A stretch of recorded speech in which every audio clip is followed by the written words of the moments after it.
Well, you can see me. Can you hear me, Gloria?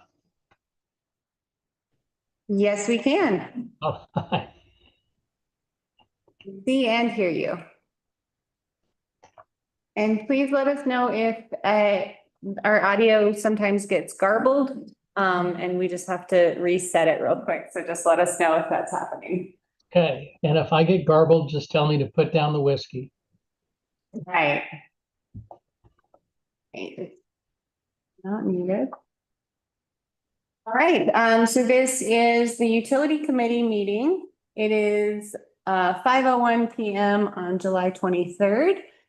Present, we have Jim Harper, Ron Wakefield, and Lindsay Halverson, as well as we are joined by staff by Steve Mead, myself, and John Zarkis. And then we do have Clayton Buckner here. He has kind of an agenda item at the end on our future agenda items, so we can talk through that. And then we have our financial advisor, Joey McLiney here, and our engineer from Bowman, Alice Arsenault, right? No, did I butcher that? I did. Nope, that's great. That was great. Okay, excellent. Don't worry, you can butcher my last name anytime. So our first item on the agenda has to do with our wastewater treatment plant and the planning for that. And so we invited Alice here today to kind of walk through. You have a memo in your packet that talks through the full scale project, which came out to about 17 million. And then the reduced scale project, which is 7 million. So just wanted to have Alice here to talk through those with you. And we also have Joey here because Joey's kind of been working with Alice and the town to figure out financial feasibility of all of this. So Alice, I don't know if you wanted to kick it off and kind of go through your memo. Absolutely. Can you guys hear me okay? Yes. Perfect. So yeah, thanks for that introduction, Gloria. So like she mentioned, so we were retained to complete what's called a preliminary engineering report. So this report analyzes the existing wastewater treatment plant and then recommends improvements for short and long-term compliance.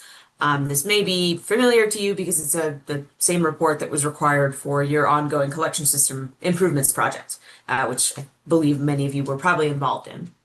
So this first page of the memo just really summarizes the problems that we're seeing at the wastewater treatment plant and what would need to be addressed as part of a project. I won't read through it line by line, but in summary, we kind of summarize the capacity of your plant, which is 420,000 gallons per day. And currently your permit expired on June 30th in 2024, and you're under what's called an administrative extension. This is very common. There's no problems with this. This is a CDPHE allowable system, and it's them that issue these administrative extensions. And what it means is they say, we know that your permit has expired. Please continue operating under this permit at this time until you're issued a new permit. That will become important at the end of the memo. The next couple paragraphs are just talking about the problems that you're seeing at your plant. So as an overall summary, there's really not a lot of compliance issues. There's a few here and there, mostly associated with problems in that very first pond of your treatment plant. But the overarching problems of the plant are really physical. So it's just an older plant, about 30 years old or so. Everything's just, it just deteriorates. And particularly at a wastewater plant where there's a corrosive environment, there's deterioration throughout, all the way from the influent lift station. There's significant problems throughout the pond, including the liners deterioration needing replacement, biosolids accumulation, problems with the aeration system, problems with the electrical and mechanical throughout, and then problems all the way onto the back end to your chlorine contact chamber, which is a concrete structure which is significantly deteriorating. So all of that is very well detailed in the PER, but in general, just a lot of physical deficiencies that need to be addressed at the wastewater treatment plant. The very last paragraph of that first page is talking about what the PER does, which is assess alternatives. So the preliminary engineering report goes through alternatives for compliance, and most importantly, it is a very forward-thinking document. So not only are we looking at the immediate concerns of the plant, we're looking at what are the 20-year needs for the town, because when we embark on funding for a project of this magnitude, the entity is taking on a significant amount of loan, and it is entering into a loan of 30 to 40 years, which I know Joey will have plenty more educated thoughts to talk on. But the point is that this report is very long-term thinking because we are embarking on a big project, and we want to make sure that it keeps the town in compliance as far into the future as we can see. Moving on to the next page of that memo, the next section just describes the proposed project as it's currently written in the PER. So right now, what it's proposing is the decommissioning of the existing lagoon facility and the replacement with a activated sludge plant, specifically a sequencing batch reactor. So there's kind of two ballparks of wastewater treatment plants, lagoon facilities, which is what you have, which can be kind of basic, like what you have, and can also be advanced, which was considered in the PER. And then the other ballpark is an activated sludge. So these are kind of the more classic ones that you envision, these concrete structures, concrete basins. There's many different types of those. We consider a handful of them in the PER, and ultimately for cost purposes arrived at a sequencing batch reactor, as well as with top staff input arrived at a sequencing batch reactor. Items 1 through 12 are specifically what would be included in that project from the front end to the back end of the plant, including influent screening, replacement of basically all systems throughout, the construction of a sequencing batch reactor system, including basins and including a cover to make sure that snow doesn't get in and to provide even better treatment in increased temperatures. We would also include new buildings, including a headworks building and a treatment building. Those could be one building, but right now we're envisioning them as two separate buildings to be cost conscious. And then all the way to sludge dewatering. So this would be further processing your biosolids, because an activated sludge plant is going to require ongoing biosolids removal, whereas right now in your lagoon facility, those biosolids accumulate in those lagoons and only require removal every 10 to 25 years. Additionally, this project would include the decommissioning of the existing lagoon system, which includes the biosolids removal and the liner replacement, or I'm sorry, the liner removal. There is kind of a parallel project that is in discussions right now, and is potentially being funded through a different source, which would be augmentation. And so I don't want to confuse things too much. That's kind of a separate project that we're considering, but just so you're aware, there is consideration of another project to further rehabilitate that lagoon site if this project moves forward, to become augmentation ponds. So that's not discussed in this PER. It wouldn't be funded as part of this. The only thing we do with the lagoon system would be to decommission it, which again would include the removal of equipment, the removal of biosolids, and the removal of liners. The bottom of page 2 is the cost estimate. The first item is the main one, that's the construction, and then followed by the contingency. The amount of the contingency is set by USDA, which is who we would send this PER to, at a maximum of 10%. The other costs are more of the soft costs associated with it. Basic services have to do with the engineering side. Resident project representative is a required on-site construction observer. And then owner expenses and additional services are the other expenses associated with the loan mostly. And again, I'll let Joey talk about the financials because he's much better equipped at that. But one of the big talking points here is the interim financing. So obviously that's a big portion there that Joey will have more to talk about potential savings on that, I believe. But this is the big number, this almost $19 million. And again, so this is the holistic project, the comprehensive project that would address the current issues at the plant, which is, the failing infrastructure. It looks at your existing discharge permit and it obtains compliance with it. And then we're also forward thinking in the PER to try to predict the limits as best as we can to provide you with a system that's going to keep you in compliance as long as possible. Just to expand on that a little bit, as I'm sure this is not news to anybody, the discharge limits that come from the state are becoming ever more stringent, ongoing. So part of the proposed system is, we know that there are probably going to be limits that are going to come down in the next 10 years or 20 years that we're not going to be able to meet, but we're setting ourselves up as best as possible to provide the highest quality effluent so that if an additional unit process is added on, we can then come into compliance with that as quickly as possible. Moving on to the third page, so this is the project funding summary, and this is taken directly from what Joey has provided. So this is looking at various interest rates that are possible and then loan terms, and very importantly, the amount of grant that would be provided for the project. So the proposed funding path for this project would be through USDA rural development. As of today, that is the best case scenario for funding. Again, not to step on Joey's toes, he did a really great analysis of USDA versus the state revolving fund. And we did come to the conclusion that USDA is the best case scenario. And so again, I'll let him go into the details of that after. But that would be the proposed plan, is to go through USDA for the project funding. They have the most grant available. But in order to know the final grant amount that the town would be awarded, we would need to complete the submission, which would mean completion of this PER, finalization of the environmental report, which is close to final, and then completion of what's called the RD apply application. And then we would wait for the letter of conditions to be issued by USDA. That letter of conditions is going to outline their funding package that they are offering, including the grant loan percentage. So a lot of what Joey's been able to do are assumptions based on similar projects and based on our knowledge of the current scope. But these are just assumptions at this point until we have the letter of conditions.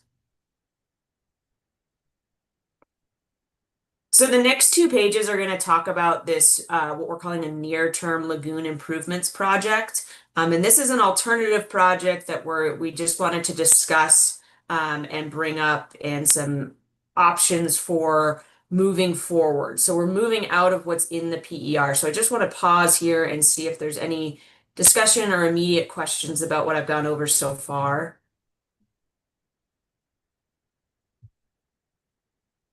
Or I can just... Now, where are you planning on putting this new plant if you go with that route?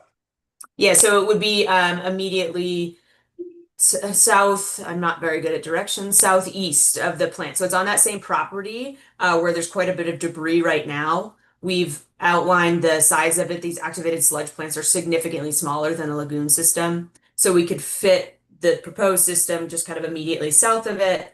And then that would allow the lagoon facility to continue operating throughout construction. So we wouldn't have any interruptions of service there. We'd build the entire new plant. Once that was commissioned and online, then the lagoon facility would come offline. Thank you. Assuming the lagoon facility could be like cleaned up too, and could be used for some different resource there. Yeah, so that's that parallel project that I mentioned, that again, it's not being funded as part of this, which is why I don't want to confuse things too much. But yeah, the town has had, and Steve have had some great ideas about some potential uses of that lagoon footprint to be rehabilitated to be a water augmentation pond. Mm.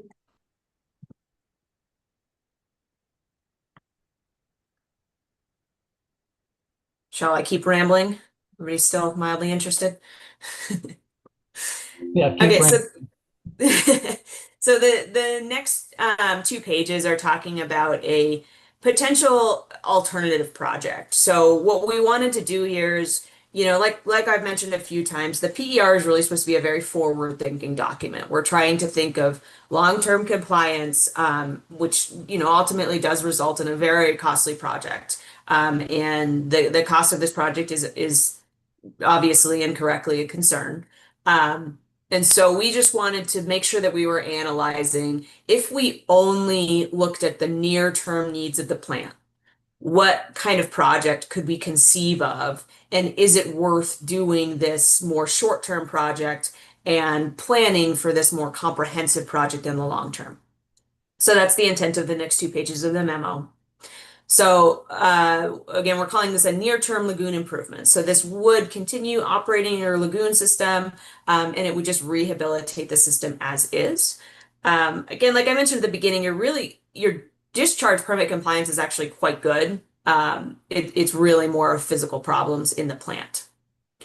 So the first page documents all those bullets are everything that this project would address. So we would replace the influent lift station. That's a critical item at your plant that is deteriorating. If that lift station goes out, you cannot get wastewater into your ponds. We would replace the pond liners. CDPHE has documented those as being in poor condition, and they require replacement if we continue to operate the ponds. We would replace the influent step feed pipe. This is the pipe that gets water into pond 1. It's been in disrepair since 2017. It was attempted to be repaired by underwater divers and was not successful. And because of that, there's some short circuiting that's happening in the pond, because instead of the water being adequately distributed, it's only coming into one area. So it's causing some treatment issues. We'd also replace the submerged air diffusers. In 2021, there was an aeration improvements project, so the aeration that was installed during that point wouldn't need to be improved, but the original aeration system, which would be the blowers and the submerged air, we would propose replacement of that, again, to ensure that you're getting adequate treatment, because you have had a handful of problems with BOD.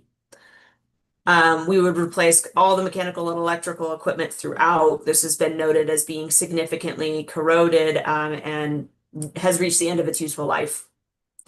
Like I mentioned before, short circuiting of the lagoons. So this will be partially fixed by that step feed, but we would also propose the installation of at least one baffle curtain to ensure that you're getting that serpentine flow through the ponds to get the hydraulic residence time we need for adequate treatment. And then finally, it would include biosolids removal. This will increase the volume of your ponds and increase treatment. And it's just necessary if we're going to do the liner replacement, we've got to get those biosolids out first before we can replace those liners. So that's everything the project would include. The next page, probably more importantly, is what it would not include. So number one, it wouldn't re-rate the organic, would not change the organic rating of the facility. So right now you are in compliance with your, sorry, let me take a step back. Wastewater treatment plants on their influent are permitted by two things: hydraulic loading, flow, and organic loading, which is your BOD. You're well in compliance with your hydraulic loading. Even with our proposed project, we're not proposing a re-rating of the hydraulic loading. However, you are at times out of compliance with your organic rating. The organic rating is too low for what you are seeing. So with our proposed comprehensive project, we would increase the rating of your plant. However, with this near-term project, we don't expect to significantly increase the treatment enough to allow a re-rating of that. So you would continue to have sporadic violations of that influent organic loading. We would also not be proposing any significant modifications that would allow for better treatment of ammonia, total inorganic nitrogen, or total nitrogen. As detailed in the PER, the total inorganic nitrogen and total nitrogen are not huge concerns. As of right now, you have pretty significant dilution in your receiving stream, which is making it so that you don't have very stringent limits for those. However, based on our analysis, we do think your ammonia limits are going to get more stringent when your next permit is issued, so that may cause issues. Would also not be significantly improving treatment to allow for potential future needs for metals treatment. Right now, you have metals limits for 2 metals, but you're in compliance with them. It hasn't been problematic. But if those limits become more stringent in the future, a lagoon system is just not set up for metals treatment. You need a higher quality effluent to go through the unit processes to allow metals treatment. It wouldn't include improved headwork screening, and it wouldn't convert your disinfection system to UV. So those are, again, just ancillary unit processes that are failing fairly significantly and are at risk of becoming emergency problems. And as we envisioned it, because it was, again, the most critical items, we wouldn't address that. So even not addressing all of those items, we still estimate that project cost at $7 million. So again, the takeaway from that is there is a project that is, you know, it is significantly less expensive than the 18, 19 million that we're talking about, but it is still a lot of money. We really wanted to look at this to make sure we weren't overlooking a more short-term project that was maybe $1 million, $2 million, something that was a lot more feasible. Unfortunately, because of the significant physical deficiencies of the plant, even a near-term lagoon improvements project is still going to be a significant financial impact for the town. So the final section is the recommended next steps. And we're actually kind of thinking about recommending, or, you know, up for consideration, a bit of a pause on the project. So obviously right now, it's a big number to talk about. And again, not to step on Joey's toes, he'll have more information about that. But I know that this is a very, very big project for the town to take on. And you're in a little bit of a limbo situation with your discharge permit. As I talked about at the beginning, you're currently in an administrative extension, but you've already submitted for a renewal. You've gotten questions on that renewal. You did some additional sampling. And so now we're just kind of waiting for a new discharge permit to be issued. I can't say this for certain. Permit section is very hard to nail down, but we think that you'll get a new permit within the next 4 months. It could be tomorrow or it could be a year from now, but 4 months-ish is kind of what we think will happen. And so what Element would be recommending at this point is for the town to take some time to consider this project, obviously take time to talk with Joey about the financial impacts of the long-term project. But because you potentially have this discharge permit being issued so soon, we're recommending that we pause, wait for that permit to be issued, and then reevaluate the scope of the project.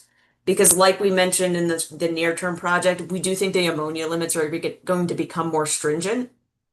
And so that would be, you know, reason to reconsider the scope and make sure we are addressing all of the needs of this discharge permit when it is issued. And also when a discharge permit is issued, they will include a compliance schedule for anything that you are not in compliance with. So that would give us a better idea about schedule of when we need to have improvements completed to be in compliance with the discharge permit. So that's the conclusion of the recommended next steps. We're certainly open to talking about, you know, details of the near-term lagoon improvements, if that does want to be sought after. And, you know, again, we're very much acknowledge that this is a very, very big undertaking for the town. This is a very big number to be looking at. So whatever information we can give you to help you make these decisions, we are very happy to do that.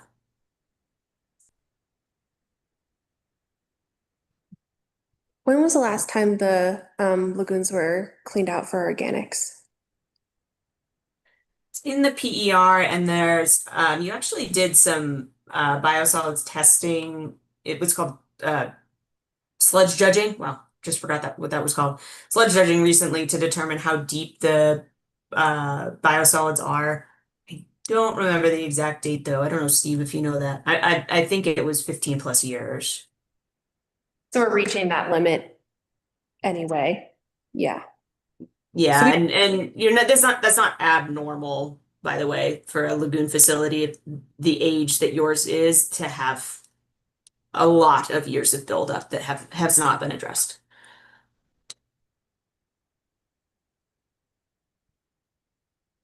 I want to say it's not been dredged in its time.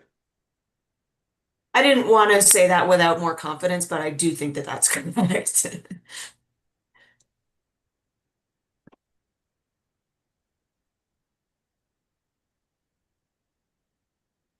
And the judging might be somewhere in the range of 4 feet out of a 14-foot deep. Yeah, I just found it in the PER. The first pond, which is where we expect the majority of the biosolids accumulation, was 2 to 4 feet throughout.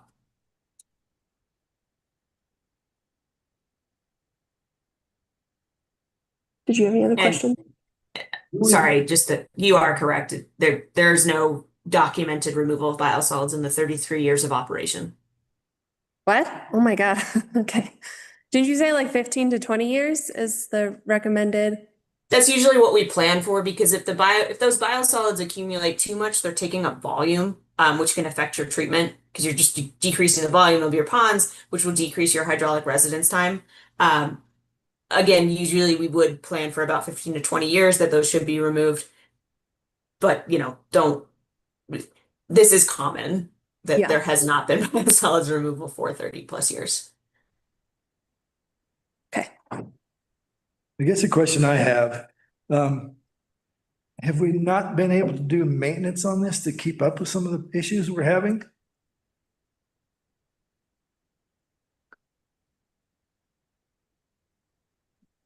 I'm not sure how to answer that. So as far as, I mean, we replaced an aeration system. What are For you, example, the 12-inch pipe rusted and broke apart. We had divers look at it, so they couldn't fix it. Could they have done something else to repair that, to make it work? well, I'm not sure on the engineering aspect of that. I guess I would defer to Alice. Yeah, I don't, I mean, I wasn't around for that. I don't know all the details other than they weren't able to. I think what happened was that in order to correctly address it, they need to drain the pond. And it's just not possible to drain those ponds right now without taking the entire pond one offline, which is a big and costly endeavor. So I don't really have the details about why they weren't able to. All I know is that in order to fix it, it needs to be drained. Okay, thank you.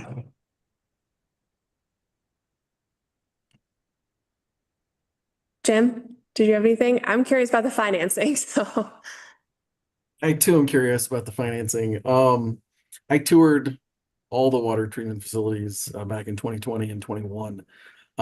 Very familiar with this. This is a project that over the past 5 years I've wanted to see get completed. So I'm really glad that we're at this process, that we're at this point in the process. And I think we just have to shake it out and see what happens. Because I know there's a lot of moving parts.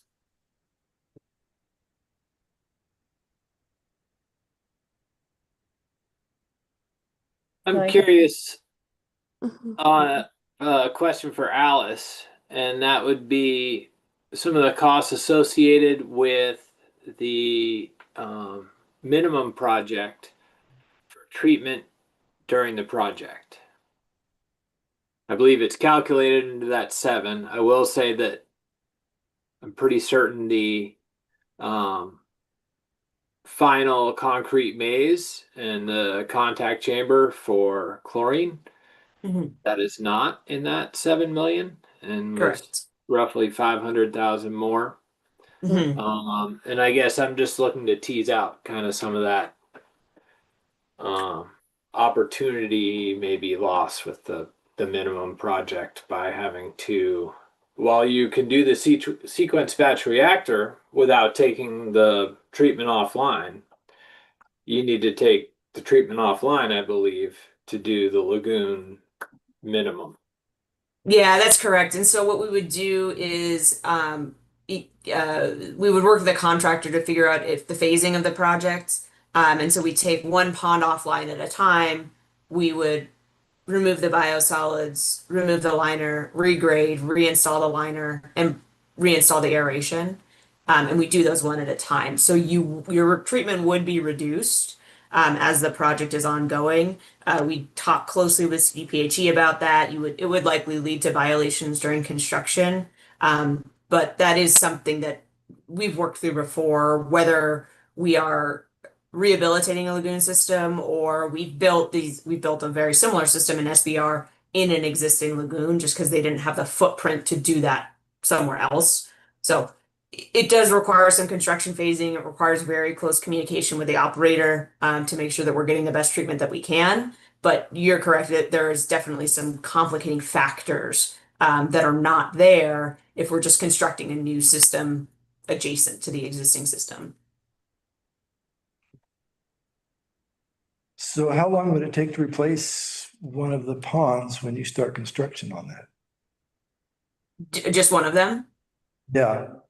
So you said It's we reduced for our output. So how long would it take before you could start and complete that project and it'd be back online? I think the entire rehabilitation of the lagoon system would be Probably 3 to 4 months, I would guess. So call it a month per pond, round numbers. Okay, thank you. Are there fines for those type of violations during construction or any sort of penalty associated? No, yeah, that's a great question. No, there shouldn't be. There would be if this was just an operational problem and it was just a problem that was being ignored. If it is because of construction and we are in communication with CDPHE and notifying them of what's happening at the plant, no, there should not be fines associated with that.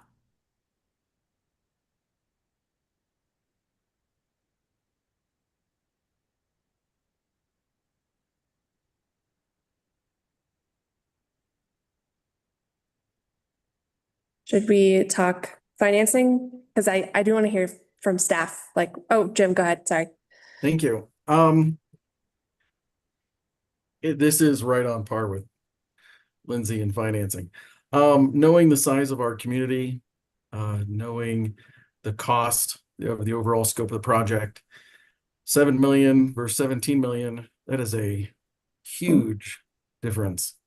I guess my question is, can the town of Silverton move forward into the future with this $7 million upgrade versus the $17 million upgrade?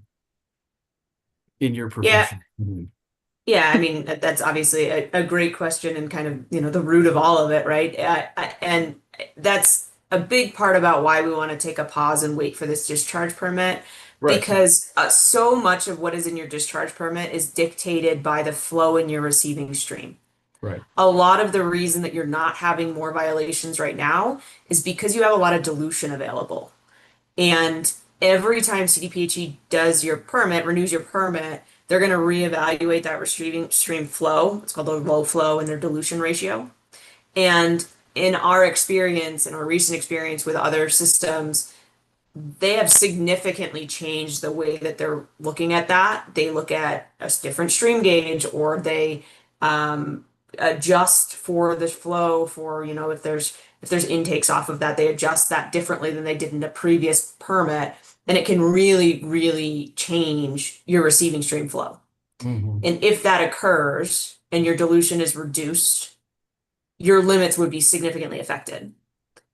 And I don't know that that's going to happen for sure. I'm not trying to, be the bearer of bad news here. Best case scenario, you get the new permit and your dilution goes up, and your limits aren't going to get less stringent, but they won't get more stringent. What And would change our dilution?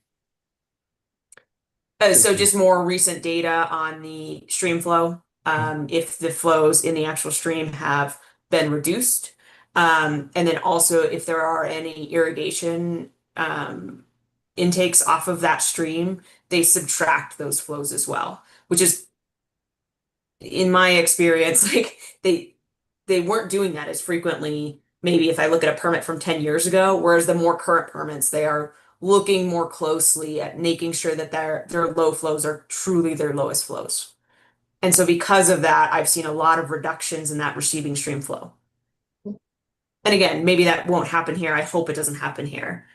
But permits are very, very hard to predict from an engineering side. We can do our best based on the information that we're given, but we really, it really comes down to what they issue. And so you are in this interesting situation where you're very close, we believe, to getting a new permit. And that would really give us great information for at least the next 10 years to design around and make sure we're not over or under designing. Well, I guess I didn't even actually answer your question, but the question about how long is the $7 million project going to get us? We really want to see that permit to give you a better answer on that. Because if your limits don't get more stringent, the $7 million project could be a 10, 15-year project. If you are issued more stringent limits in the next 4 months, that's going to significantly decrease that timeline. Follow-up question. Over the past 5 years, we've seen some technological changes with regards to water treatment, sewer treatment. Do you anticipate any further changes, upgrades, updates in this with regards to technology that we could take advantage of between now and then? I mean, certainly, and we would still be in the early stages. We're always open to any technology that any reps bring to us, or if you guys hear about anything, we're open to that. Um, we haven't we've been involved in a few different alternative technologies in the past 5 years of getting those permitted through CDPHE, and we have been successful. As far as cost implications, they haven't been super significant. There have been a ton of changes from that. The biggest things that we're seeing is like PFAS coming down, and then more significant metals. And so that's where a lot of the research that we're seeing right now is in. Right now, the metals treatment that we have available is really one technology that's approved through CDPHE. And it's great technology, and it works wonderfully, but they may have some competitors coming down that would help with some costs. So maybe, I guess, would be my answer. But we're certainly open to working with any technologies that you guys are interested in. Thank you.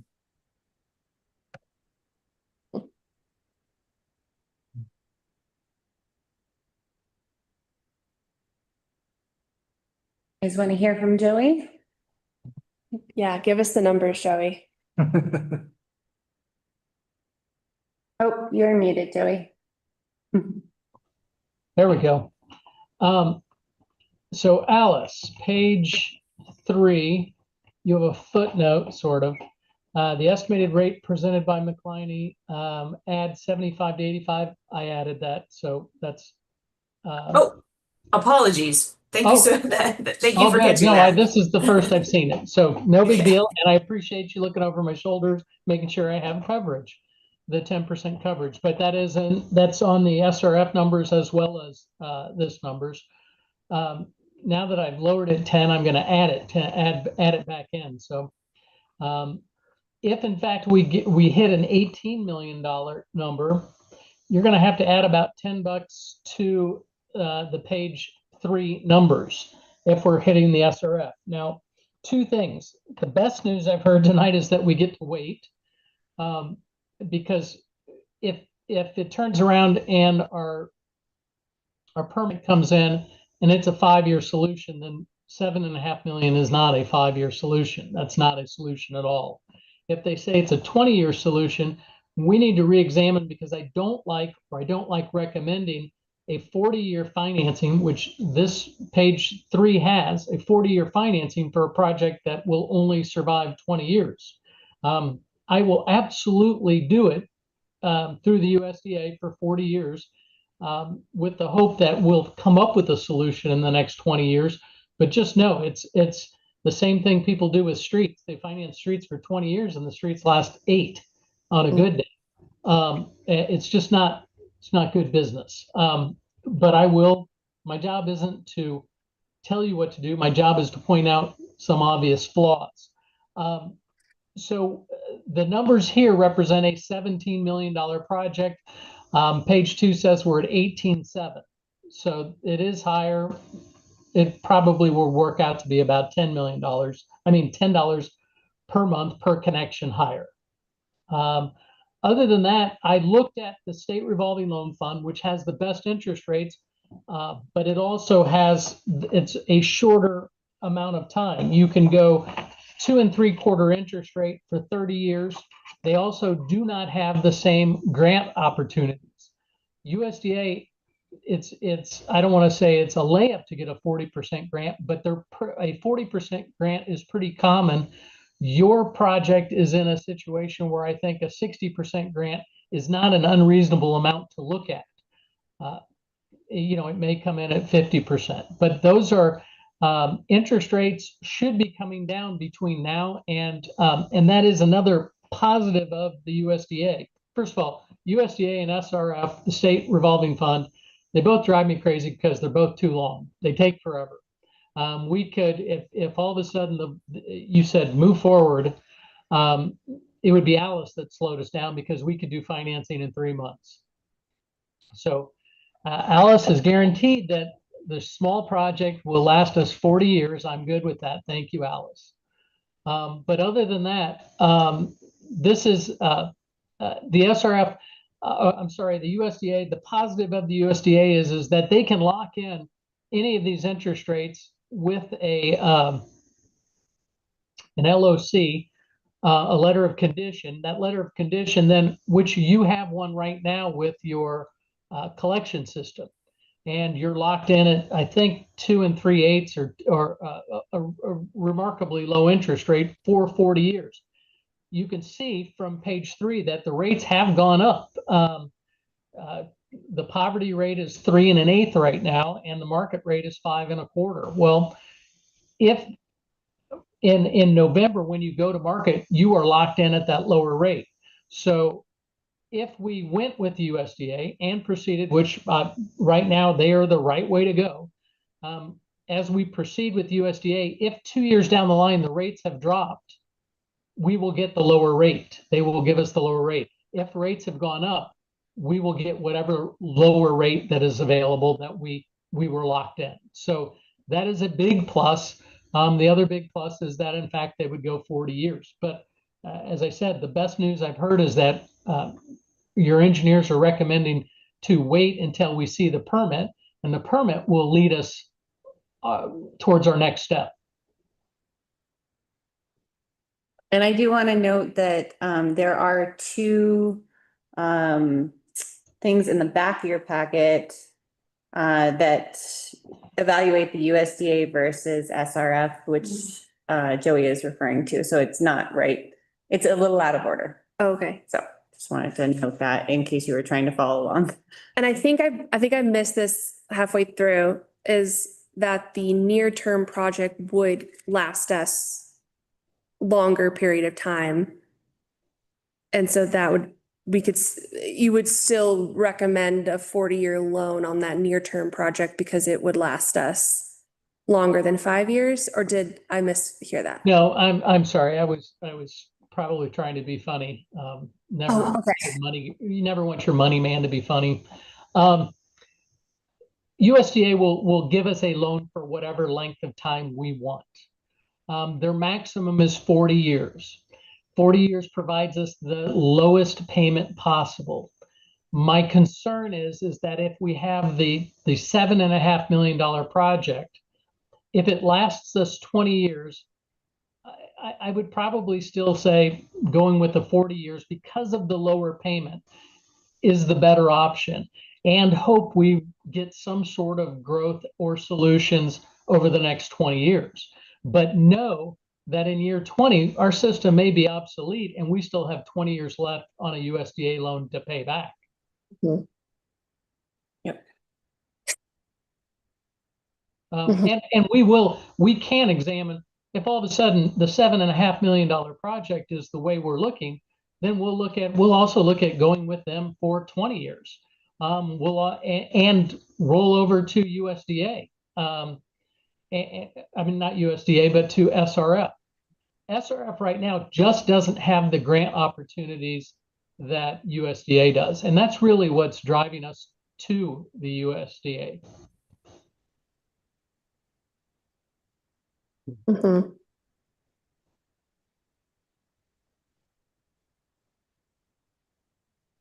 And if anybody cares, the state revolving loan fund, so you don't have to look back and forth, you would have a bi-monthly increase for their 2.5% loan over 20 years of $270 per month. Mm-hmm. I mean, EQR, or $135 per month per EQR. And if you went a little longer and went 30 years, your interest rate goes up a little bit, and you're at 104 per month per EU, or 208. So even our worst case projected scenario with 40% grants and a market rate, we're at 94 versus 104. So we're still looking at that's really what leads me to the USDA more than anything else. And I looked at 3.5 million or 3.3 million in grants for the SRF, and I think that was being aggressive, but I still wanted, I lean towards the SRF normally. They don't know because it comes from the feds and there's a lot of questions out there. USDA has their funding in place. They have cut way back on their people, but their budgets have not been reduced. That was my next question, so thank you.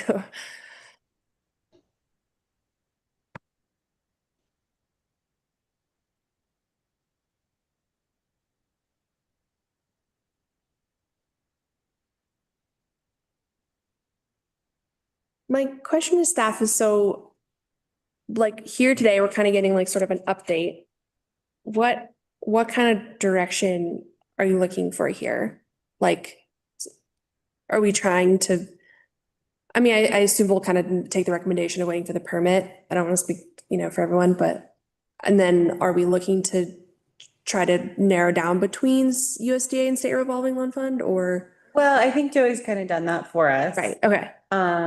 But really wanting to highlight the unaffordability of this project.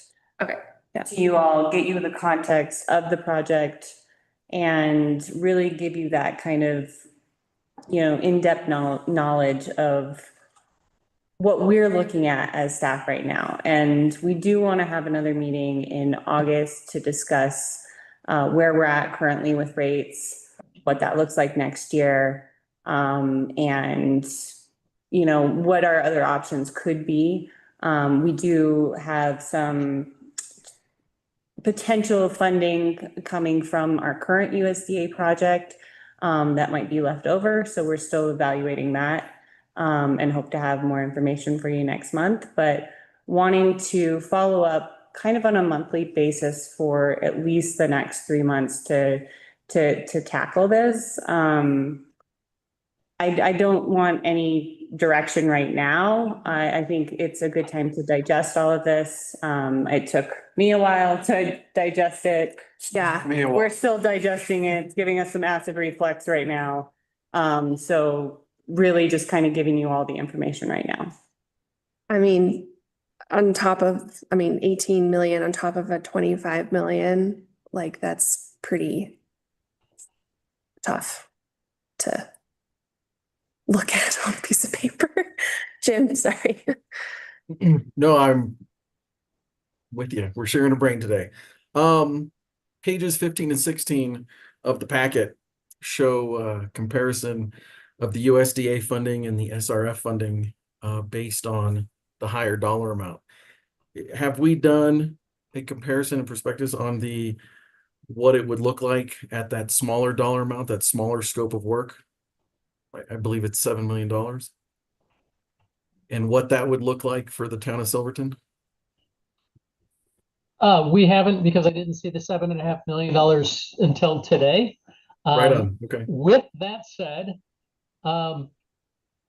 if you have those pages in front of you, I can go right down the line. I just plugged it into my, I'll just go with the 50% grant. I just think it'd be a great tool for everyone to visualize and maybe take some notes. Sure. Yeah. So using this, and I'm using 7.5 million because there are going to be extras. Okay. So starting with the 40% grant, and I'm just going to go down the monthly increases per EU. Okay. It would be roughly $30.60, $36.34, $41.80. Then a 50% grant would give you $25.50, $30.28, $34.83. And on to the 60% grant, you have a $20.40 increase, a $24.23 increase, and a $27.86 increase. Obviously, those are far more reasonable at those levels. They're almost, even at $41, you're talking about $1.40 a month. I mean, $1.40 a day, and you can't get coffee for that. So that is far more reasonable.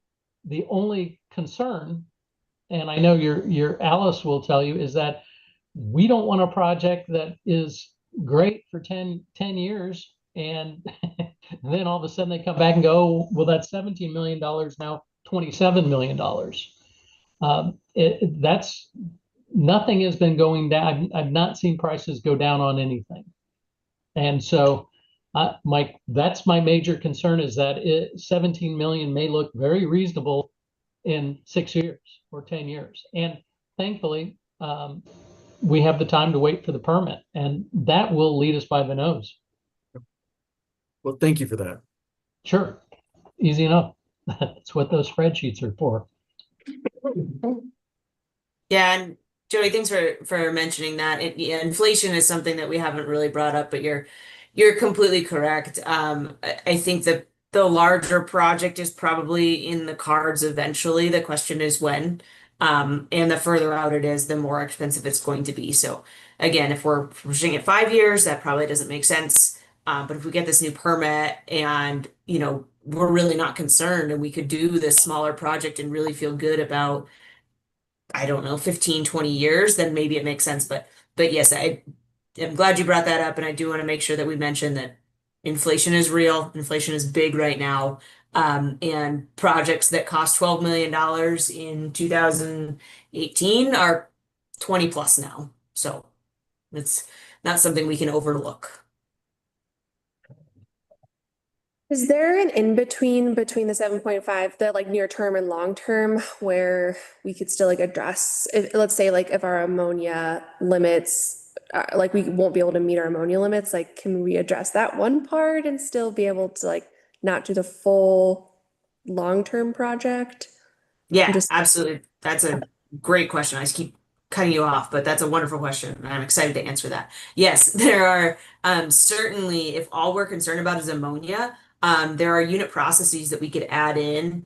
Probably what would be called a mixed bed bioreactor is what we would add, and potentially a polishing reactor that would just address ammonia. So if our only concern is ammonia and we feel like if we just treated ammonia better, that would get us to the 15, 20-year mark of compliance, yes, we could just add another unit process.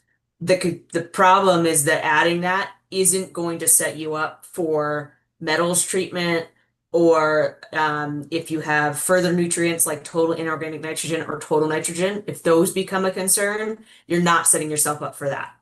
But if we can rule out that we don't feel like those metals and things that require that heavier treatment is going to be a concern, yes, there are certainly things that we can do as kind of a step up from the lagoon improvements, but not quite the SBR, that would just address ammonia.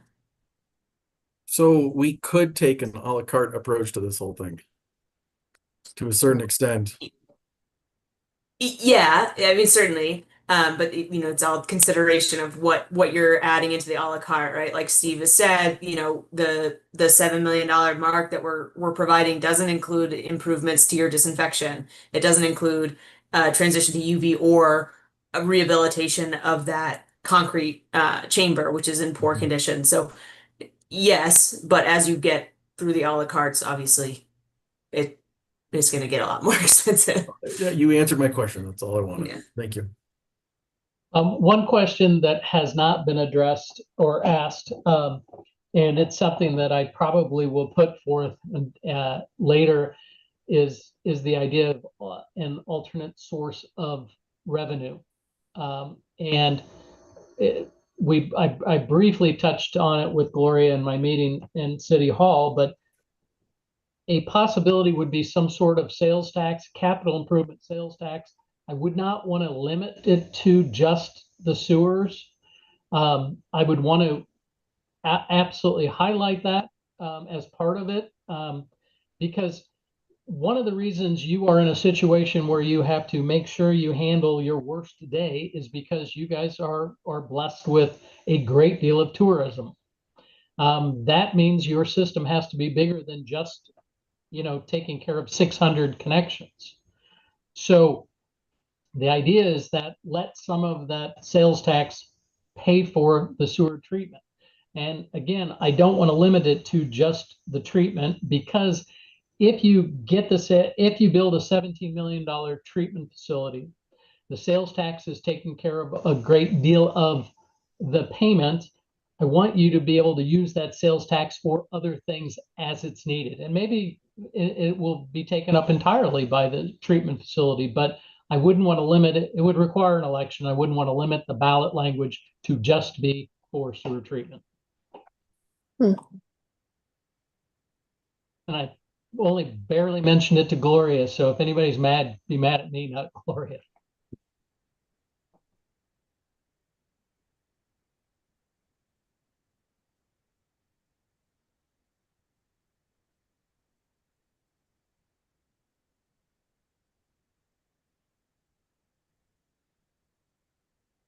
All right. Well, We've got several people here. I think we just, if anyone wants to respond to this. Or should we?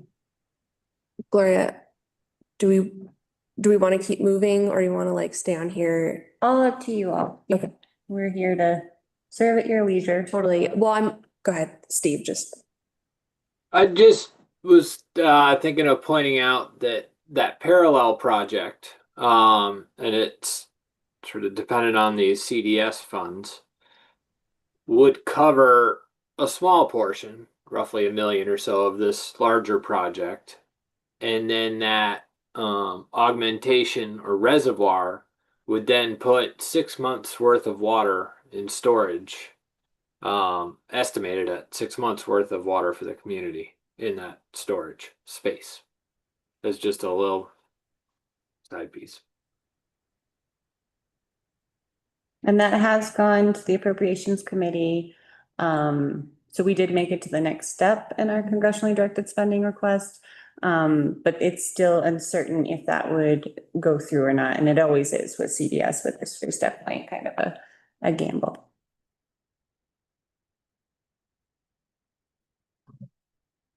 Oh, Ron's question was, well, I guess I assume you all are here for the public comment on, or like to talk about EQRs, not necessarily this. So we were wondering, should we do a public comment section now or later during? If anybody has any comment on. Yeah, just to see if anyone had any comment on sewer. Jim, what are your thoughts? There's a few folks in the room and you can't see. Do you want to open it up to public comment? What do you think my answer is going to be? You love chaos, so yes. Let's go rogue. Let's ask questions. Let's get people's input. Love it. Yeah. Okay, well, I'm open to it. Does anyone want to comment on this super fun project? You're gonna have a separate public comment for EQR and you're open to engaging now in discussion around the infrastructure capital improvements? I think maybe let's divide it up. So we'll do separate public comment. I'm gonna make, if this works, separate public comment for EQRs and then our administrative fees. So break it up into 3. And then, so let's just do this improvement projects right now. I think Gilbert. And let's just because there's a few of us, let's do the 3-minute rule. That's okay? Yep. Cool. I've got more comments and a couple questions too.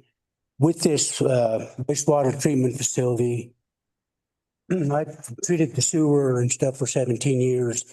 And to me, it's basically absurd that since 2017, there was a pipe that was broken and really very little effort put into it to repair it. And the diffusers were always maintained by Public Works and we were able to, the pond worked fine. The thing I look at is 2014, the sewer, there was a profile done on the ponds and it was at 33%. 9 years later, 10 years later, you're at 85, 90%. That's caused by lack of maintenance. There's nothing else that happens, whether you get a new plant or refurbish this one, unless there is maintenance done and upkeep done, you're going to continue to have these issues. It can't be a decision by the board that every time that one of these things come up, that the residents of Silverton look at another increase in a utility bill. There has to be some accountability, and I understand now we're at a point where things have to change. The plant was always designed to have that extra cell put into it, and the contact chamber and all that. A lot of it is due to the lack of maintenance, and I think the town, the board, everybody has to take a little bit more upon themselves and make sure that the residents of Silverton are getting a fair shake. Thanks for your time.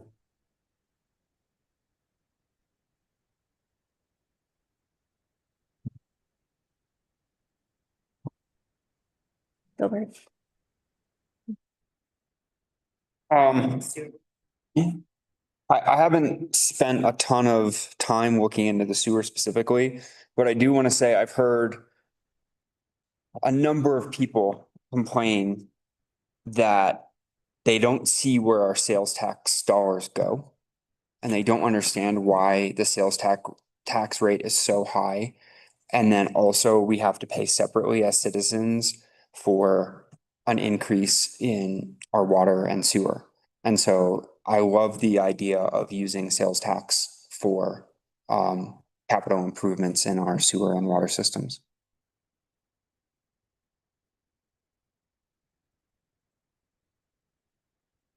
Thanks, Zach. Cool. Appreciate that. Cool. Good. Jim?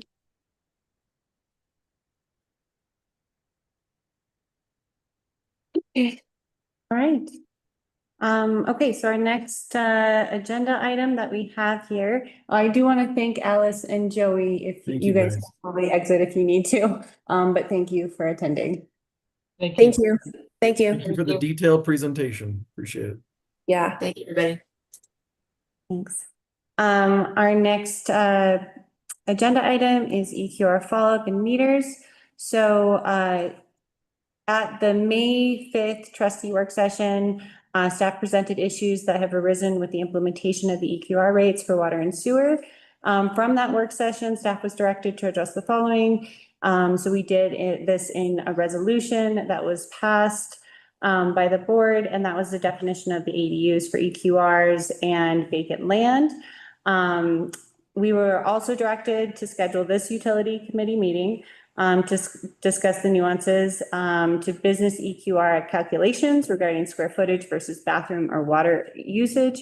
And we also wanted to talk about, I have been waiting for our new public works director to start to have the conversation about meters. And John is what, 3 weeks in now? Pretty close, yeah. John is now 3 weeks in, and it has some ideas about how we could fast track these meters through. So I kind of want him to talk a little bit about that. And then you all can weigh if you would like where you want our time spent. So we could be, if EQRs are a blunt instrument and they are here for the interim until we get the new meters, or if you want us to be working on both of those simultaneously, or if you want us to focus on the meters, is really, that's the direction we're looking for in this agenda item. So I'm going to let John go with kind of the new information about the meters, because we have talked at length about the EQRs at this point. But I do want to let John kind of give you an update. Well, good evening. Welcome. So I've been working time-wise and everything, trying to digest the EQR and everything. And my opinion is it's a Band-Aid right now. And that meters should be put back in to the system.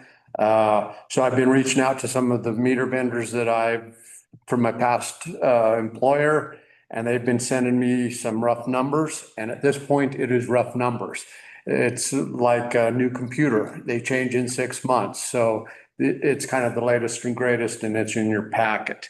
One of the things that with talking with these vendors, we would probably go to a cell-based reading system, which is more dependable, especially since you have inside meters up here. And that would be more reliable than the external wall mounts or earths, or depending on which one. Meters and those battery lives for those readers, they're still at that 20-year mark. That's right now, that's the industry.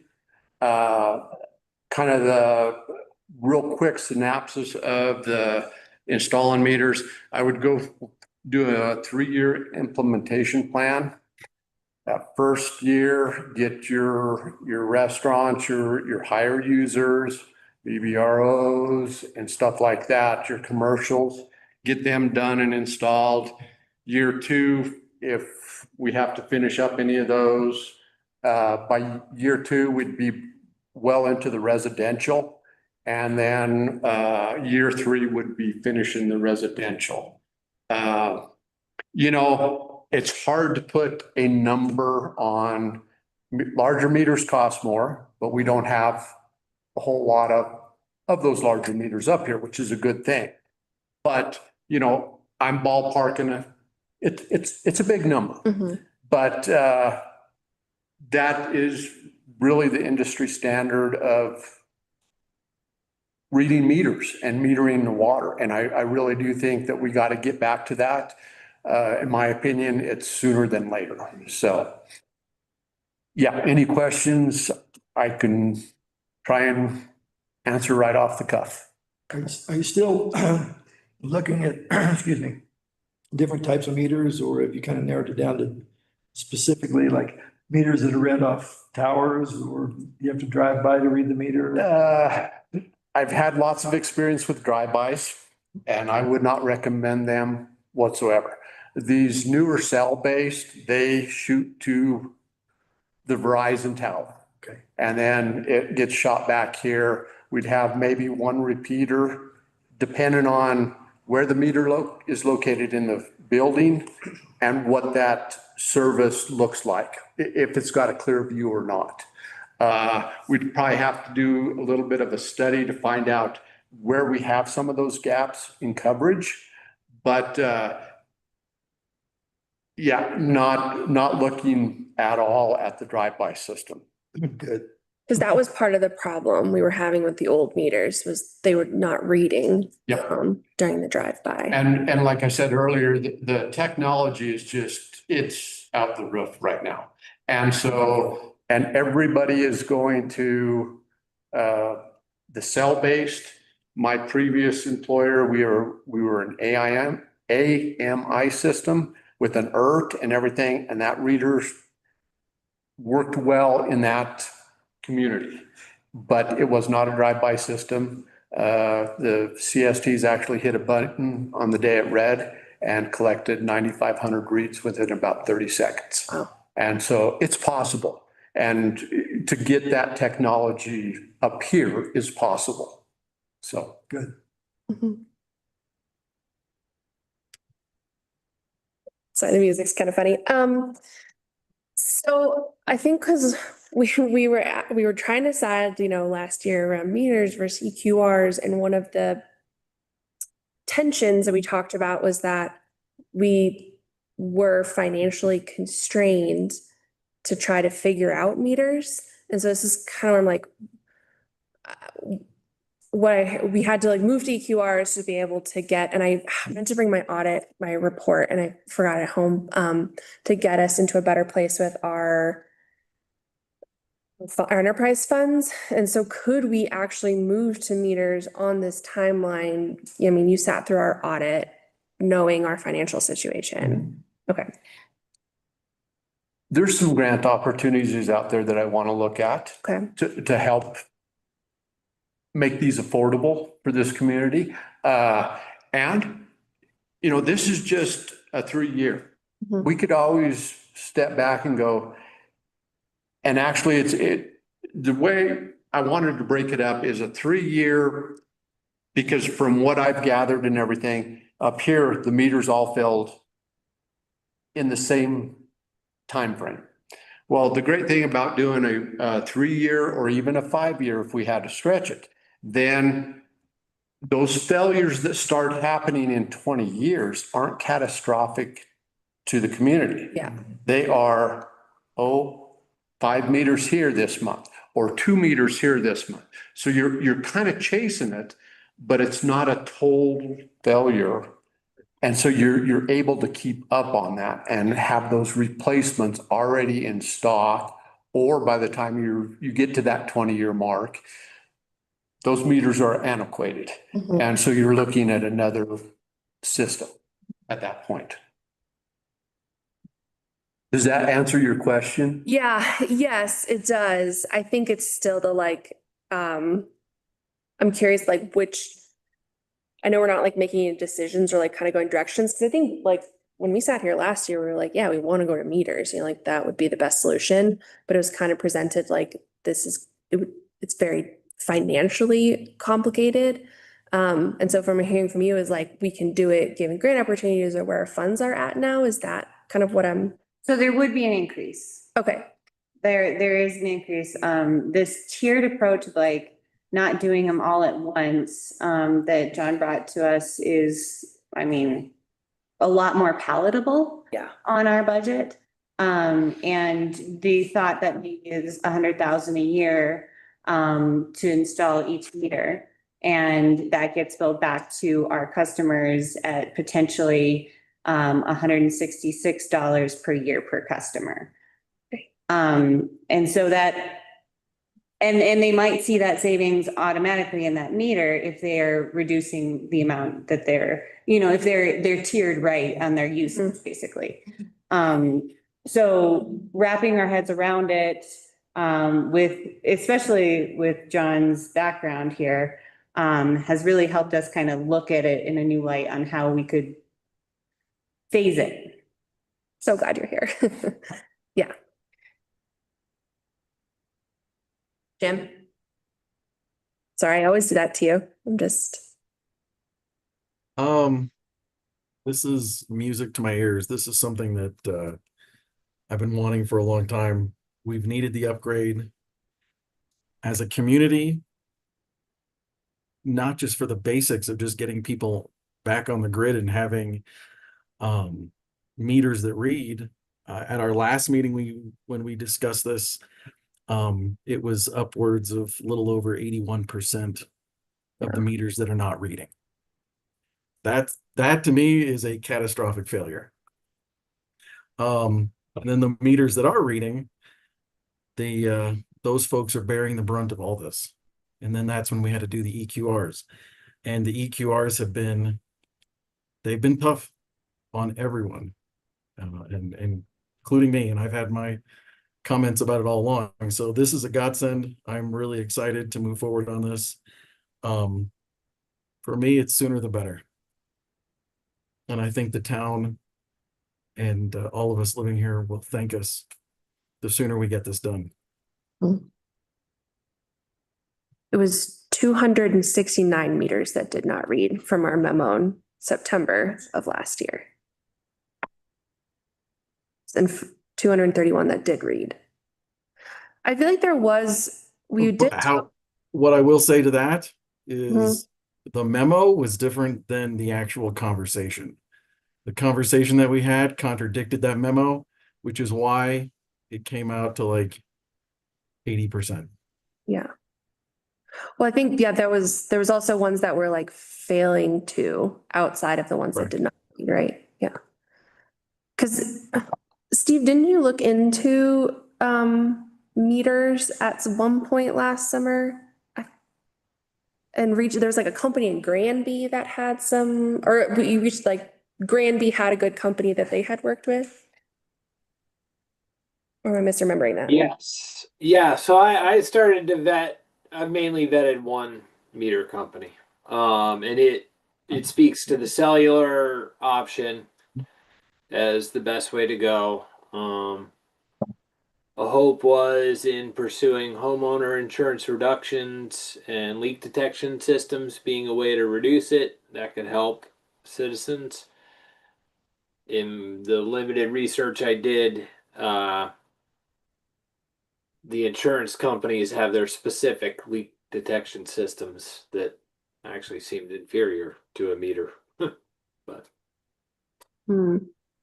so that's as far as I got, was the one company. And then I started down another road, which was actually, it lined up with some of that John is very familiar with the Hawk cellular option.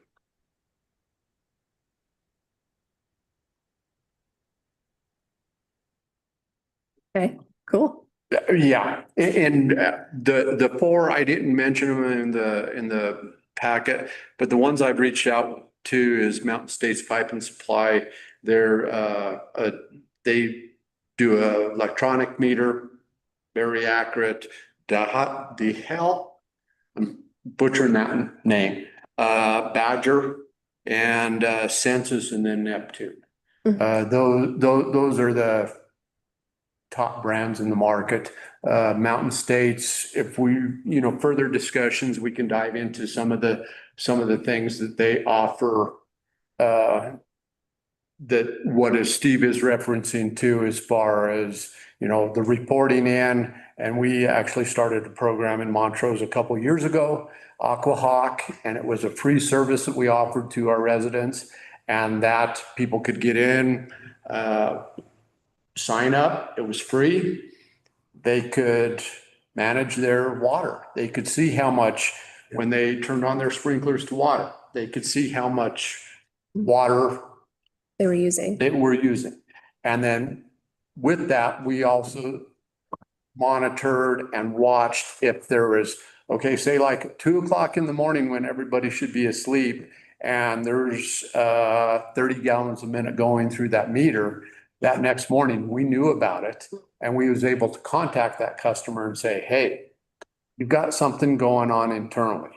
If it's a stuck toilet valve, or you do truly have a leak, but at least it was a heads up to the customer, and they really seemed to enjoy that. And with my departure in Montrose, I think we were up to 1,000 people that were using that service. And you could log in with your cell phone and you set your own limits. Say, hey, I want to be notified if my sprinkler system dumps 300 gallons during that time.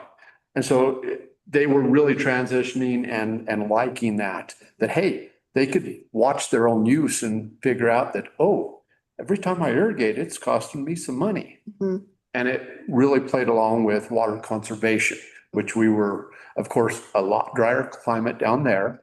So it was still a very big thing down there.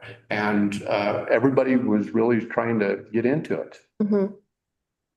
I think it is Neptune who Steve looked into last fall, summer into fall. So I'm seeing that in our packet. So yeah, so Neptune is who we have. I had a hard time getting much dialogue going with them. They weren't very active in selling. Metron is who I dove the deepest into, and they had the water scope system, which is similar to this Hawk system. John has not had the best experience historically with Metron, or has reservations, which their sales guy had me a little bit, guarded with how active they were in their pursuit, where Neptune was the exact opposite. And then this Itron system was what I pursued, that led me to, I think it was essentially Mountain States, the distributor they suggested not Itron, they suggested the Hawk system. And they kind of distribute a number of meters, and John has worked with them in the past. Yeah. Glad you're here, John.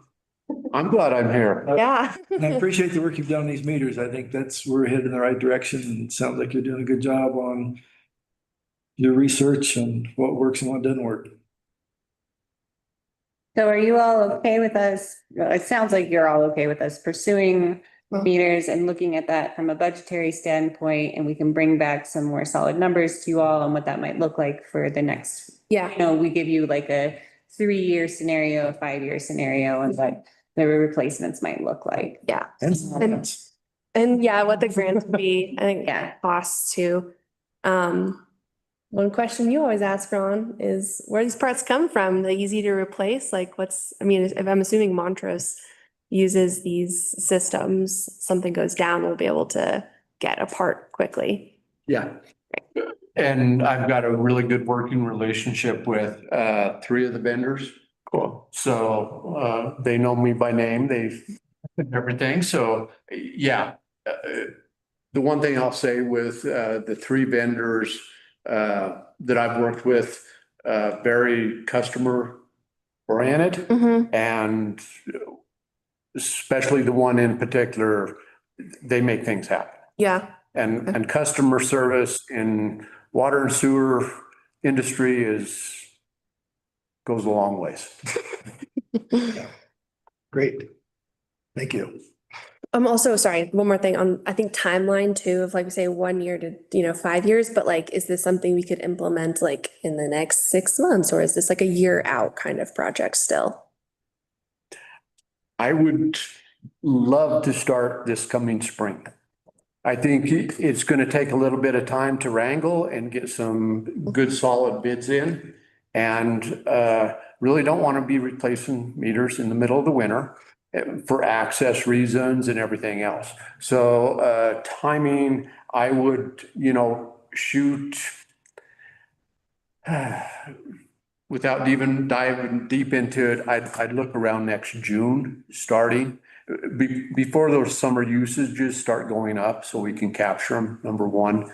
Maybe even we might get lucky and be able to move it up to May. Depending on the winter. Yeah, it's weather dependent, some of it.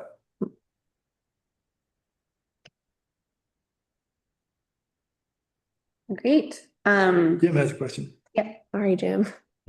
Thank you. The meters that are working, would those be retrofitted or do those need to be replaced altogether as well with these new machines? I see everyone nodding their head. Okay. I would go for a full What replacement. happens to the meter when it ages? You explained it really well to me. It's like the little parts don't. Yeah, so there's a little chamber in there, and that chamber, when the water flows through it, that's what turns and that's what gives you your read. And so mechanically, unfortunately, in our time period here, plastic wears out, little brass parts wear out. And so basically, when you get to that 20-year life, your accuracy has just nosedived.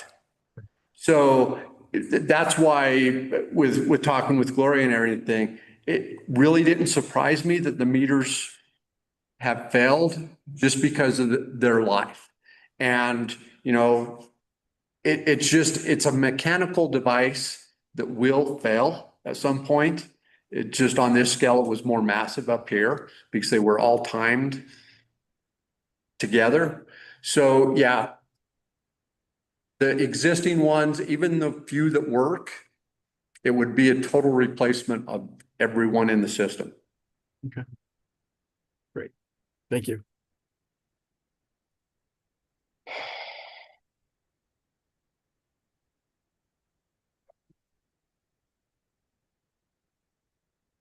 And then how that relates to our current Band-Aid approach is the EQRs right now. Yeah. And so we were tasked to bring to this committee to talk about commercial public buildings and what that might look like as far as the square footage, because that hasn't quite equated to what that is in practice. And I can probably let Steve go deep dive into this, but I'm going to give you an overview. And so we had some suggestions at our last meeting about possibly reducing that square footage to like 1,000, 2,000, kind of breaking it up a little bit. And that was the biggest direction we had received from that meeting. And I know, and I want to acknowledge there's a lot more concerns about the EQRs. And I noted them in the memo as they were brought up in public comment in our May meeting. So do you want to dig into, I think there was a staff recommendation about changing the square footage for the EQRs, right? Yeah, so we did suggest that, like, Yeah. not really a recommendation, but like Sorry. kind of a solution Yeah. that we might have. And I can let Steve dive into that one, for what we suggested in our May 5th meeting.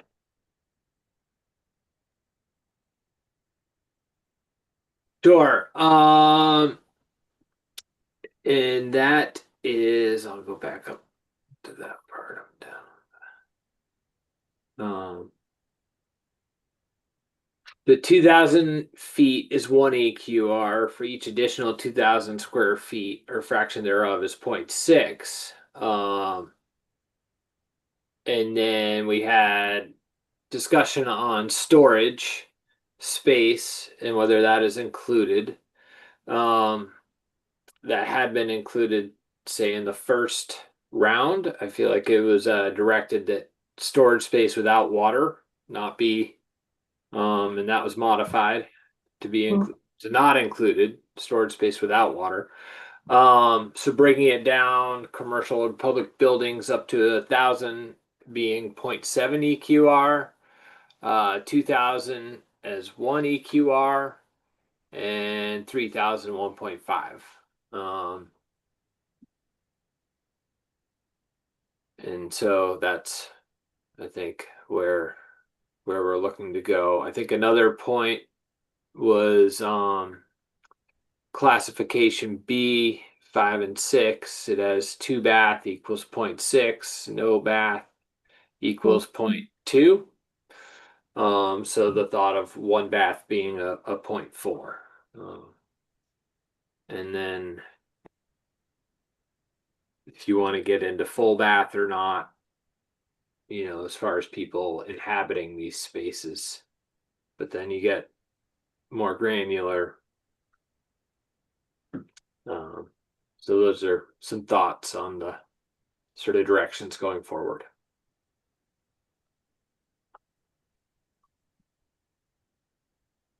I think with the square footage, it kind of depends on how many bathrooms are involved.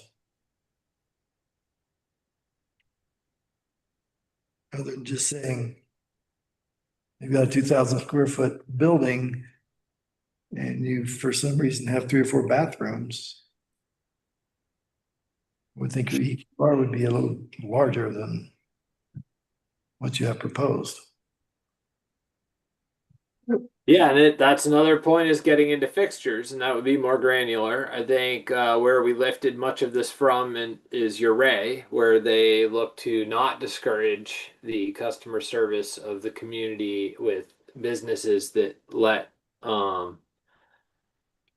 outsiders use their restrooms. And so they mention that in their sort of document that speaks to the EQR system and not punishing those businesses. I think something else I learned from John is the whole BOD and sort of a charge for liquor, where that kills the bugs in the system. So it has a higher, you know, impact. That was something I was unaware of. Wait, I'm confused. He went from water to sewer. Okay. We can talk about that later. Okay, yeah, thanks. Well, and that say may apply to, you know, the EQR is trying to apply a process where reliance on the system or impact on a system is trying to be accounted for. And so that's why I share that.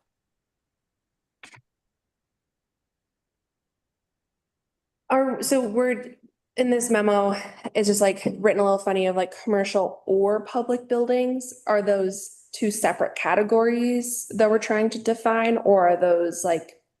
They are lumped into one currently. Okay, and we want to separate them potentially. Well, we're saying that this EQR applies to both of them. Oh, okay, okay, So maybe that is an and. okay. I was trying to think of like, what's the difference, Sure. like a commercial versus public? Yeah, would you agree with that, Steve, that could be interpreted as an and instead of an or? Yes, I think that's, I think our public buildings have a lot more toilets in them than commercial is kind of why I was. To Ron's point. But I mean, we could separate them. My thing is, I don't know if we'll ever, Yeah, I think meters are our answer. yeah. And so the nuance, how much we want to work on the nuance of the EQRs is really up to you all. But knowing that we do want to move forward with meters. Yeah. Yes. Yeah, I think that's kind of where I'm like, we're about to talk about admin fees, you know, and if like the more we keep narrowing down between toilets and sinks, the more that just takes time.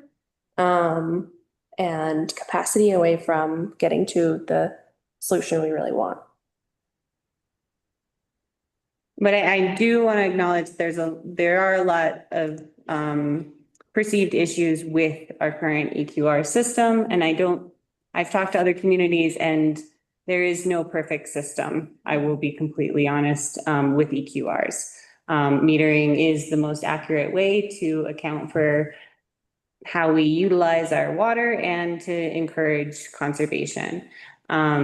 So we can still drill down on the nitty-gritty of the EQRs, but I would recommend that staff time be spent on pursuing the meters, recognizing though, if there's hardships right now, you know, maybe addressing like we did with the ADUs and the vacancy, because I did know John was coming on with the meters when we had that work session.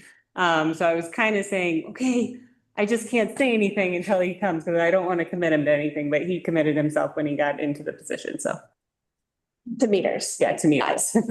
Not to the position. Well, I think it makes sense to break down some of the commercial public buildings a little bit further. I think there are like this 1 through 6 items that we should maybe address still, knowing that we'll go to meters. I think I don't know, Ron, before I go any further, what do you think about the commercial versus the commercial and public? And I think EQRs are a nightmare. Basically.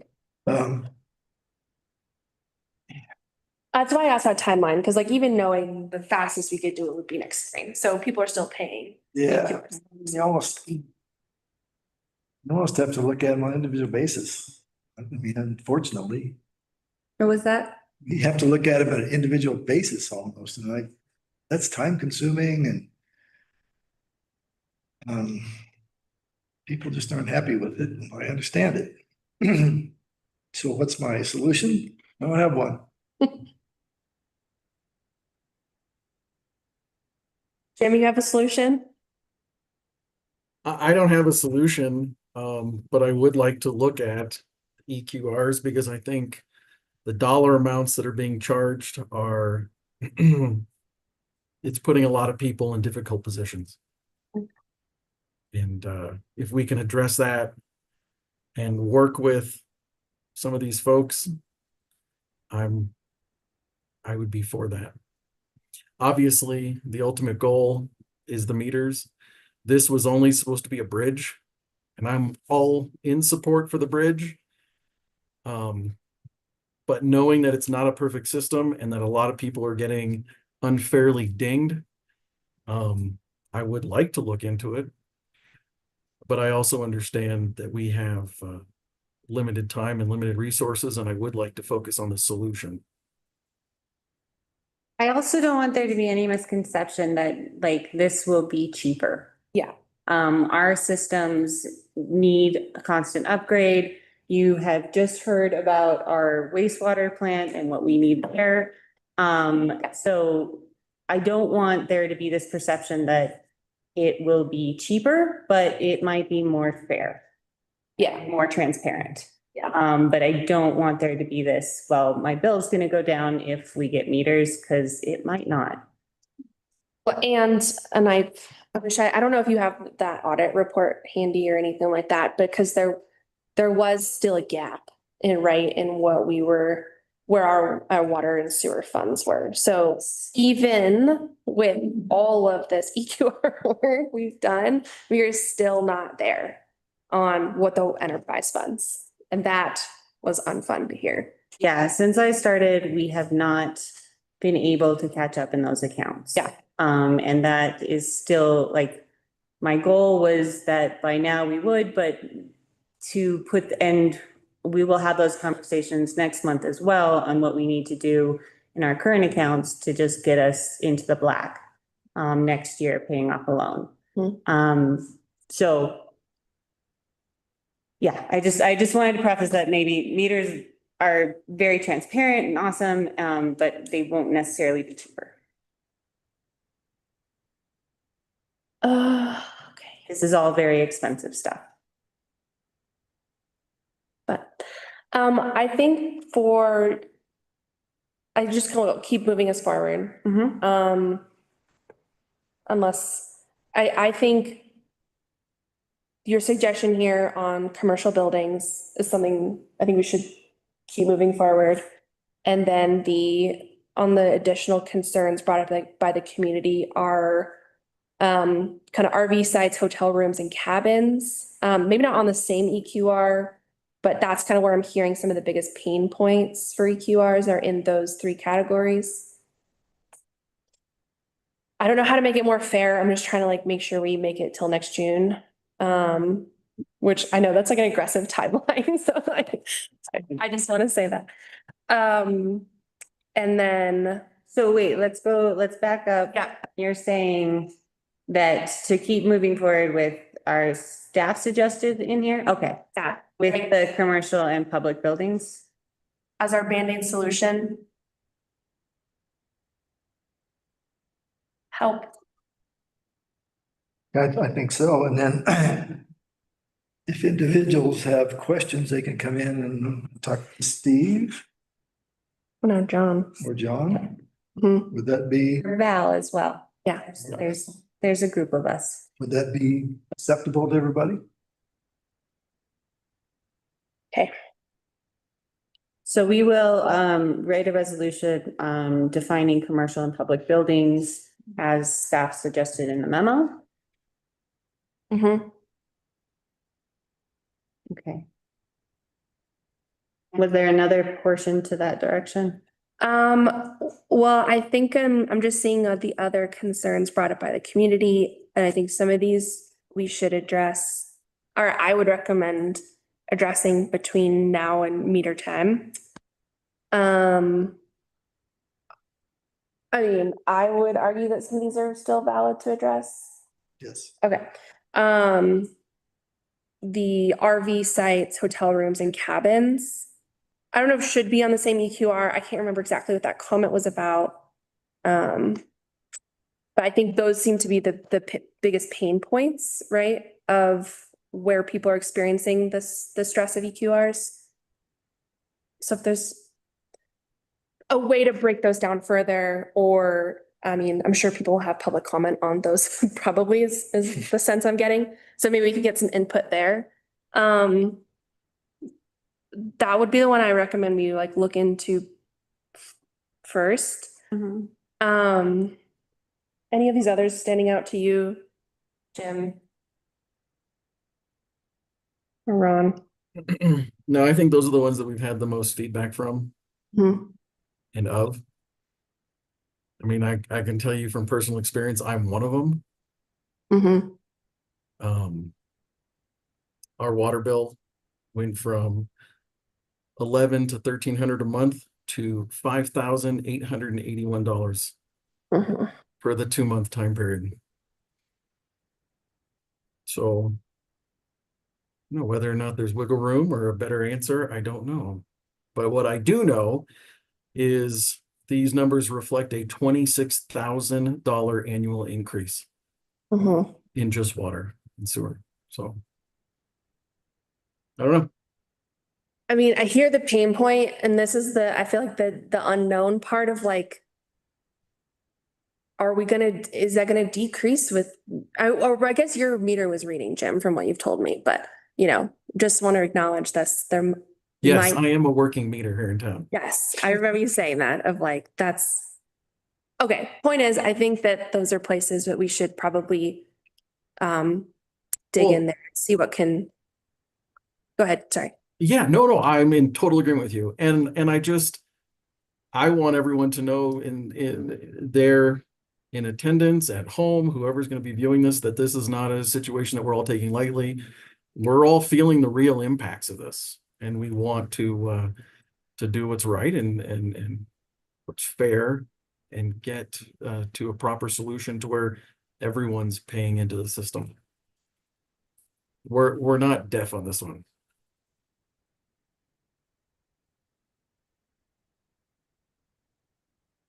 I think some of these other concerns are super valid too, but I think just in terms of balancing staff time until metering, I think that one is probably the most pressing. So that's what I would argue to keep moving forward with and let these others, like I know. Yeah, I agree. okay. Is that hopeful? So we are going to write a resolution defining EQRs on public and commercial building as staff directed, and then reevaluate looking at RV sites, hotel rooms and cabins being on the same EQR. We're just kind of looking at that EQR. Yeah, okay, yeah. Okay. Do we want to do public comment on EQRs, not admin fees? Okay, I'm seeing some hands, so I think we should. Jim, feeling good? Okay, cool. Same probably rule, 3 minutes.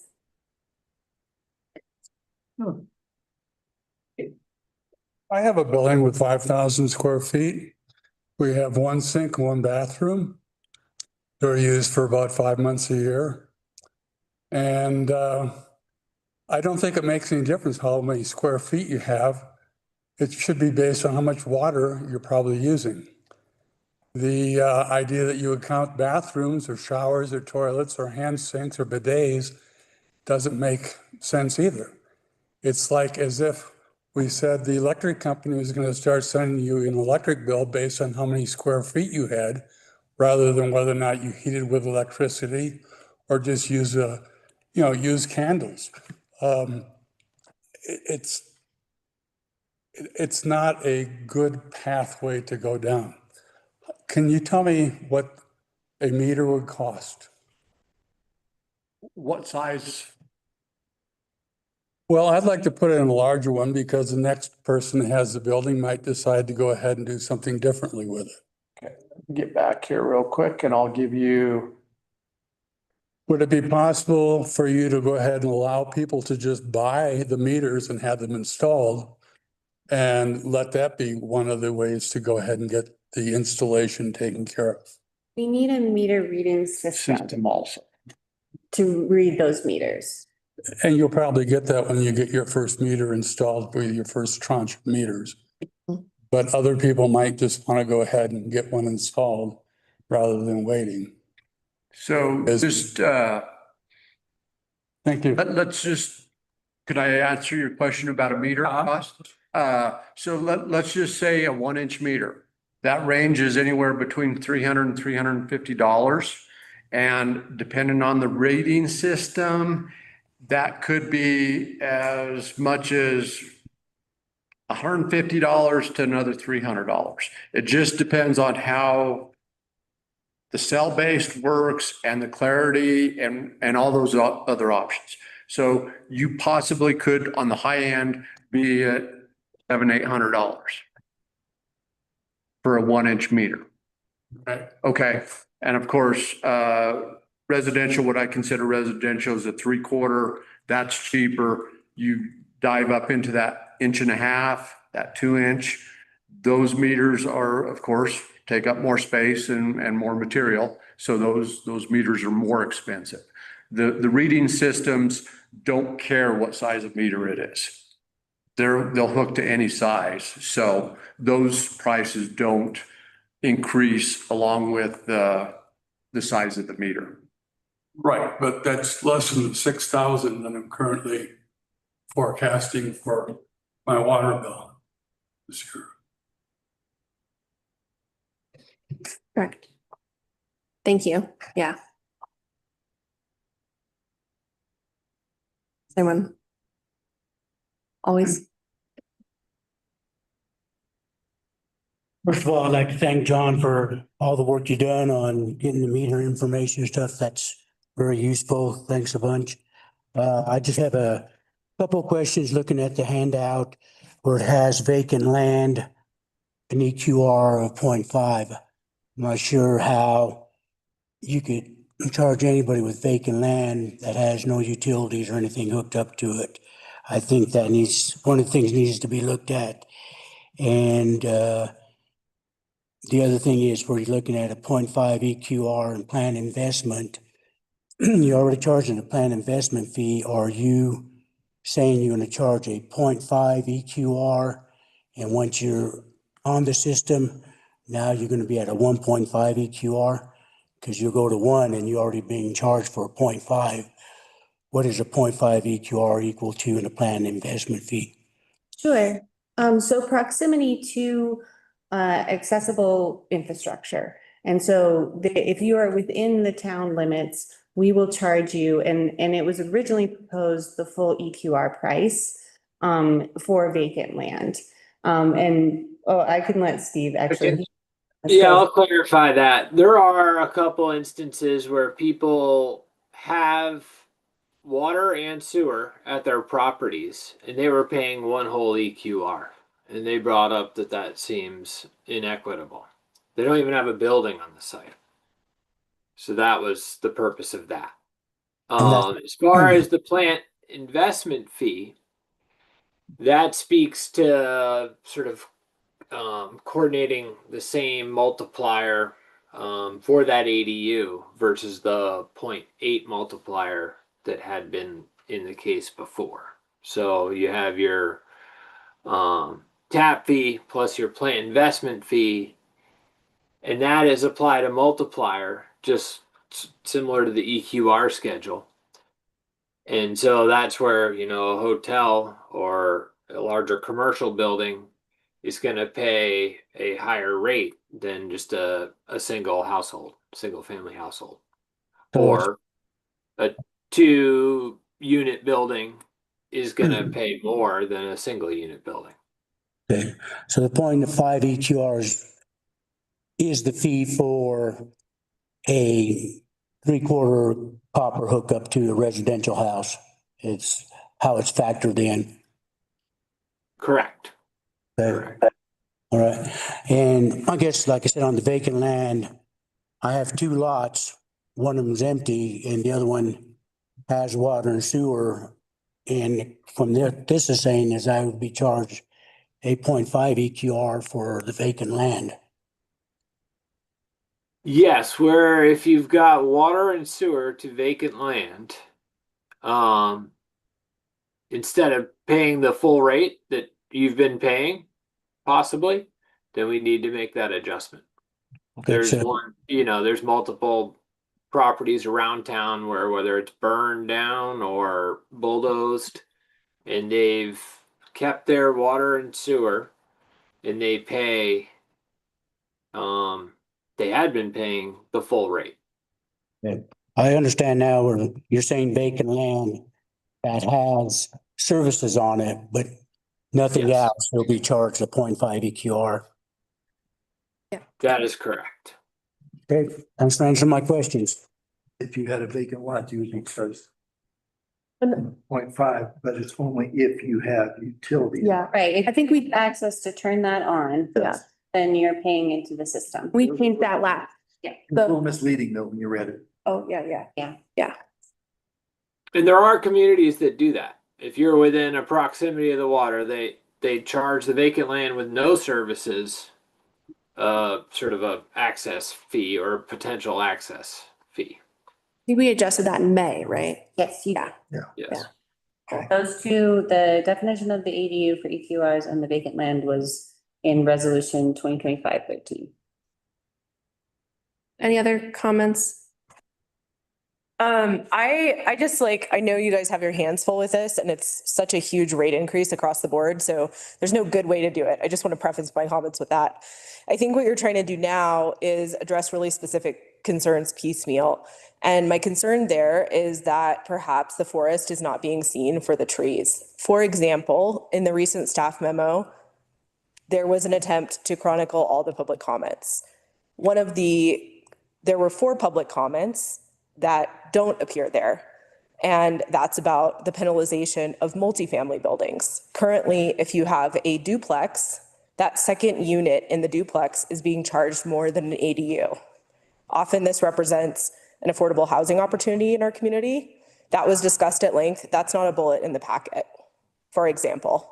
There was also a discussion about where people brought the concerns about VRBOs having a similar vacancy factor as hotels, RV parks, and cabins.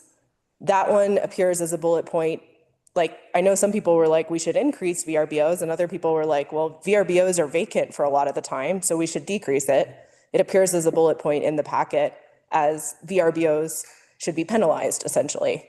Now, I don't know that like ticking off each of these items by, penalizing or not penalizing is going to be increasingly fair relative to what you have already. I think already you're half for an ADU when an ADU serves in a lot of ways like a residence. Like, I get that we're trying to encourage housing, but we already are penalizing multifamily quite significantly. And now somebody that has a 4-bedroom, 3-bath house and an ADU is paying less than someone who has 2 1-bedroom apartments. Like, that's definitely not fair, for example. And that's coming about because you guys are trying your best to do something great for the ADUs, right? Like, you're going and you're saying, well, this is an extreme rate increase for this one population. And so we're gonna cut them a deal, right? And if you do that across the board for whoever brings up a concern, you're gonna end up essentially whoever's concerned you don't hear the loudest is paying disproportionately. I know our bill, we have a 4-plex. It went up in the hundreds of percentage range, way over the amount that a single family does. We have 2 bathrooms right now that are in the 4-plex because it's under construction, 2 bathrooms, and we're paying 4 times almost what a regular single family home that could have 4 bathrooms is paying. There's no fair way to do this, but as you guys consider doing a new ordinance that takes into account all these exceptions, consider if you're being fair with the exceptions. Consider if you're giving a cut to the hotels, are you also giving that cut to the VRBOs, for example, for vacancy? I know that VRBOs are often vilified. A lot of communities, they've really destroyed affordable housing. This is not one of those communities. We have a tiny percentage of beds that are VRBOs. I know myself and some others have used VRBOs as a way, the tax incentives from them as a way to subsidize building affordable housing. There are very few VRBOs in town that are destroying affordable housing. Instead, people are using what's available to them to make affordable housing happen. And you're already penalizing those people with the duplex, triplex situation.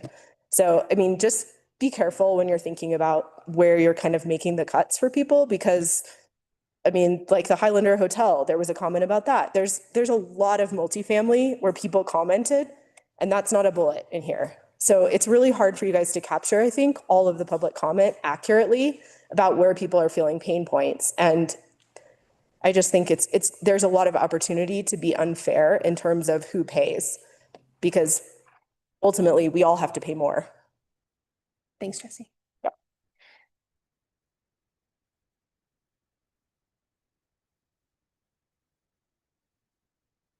Thank you guys for all your time on all of this. And I think it's been said so many times, there isn't a fair way to do this and it's really hard. So thanks for trying to figure it out.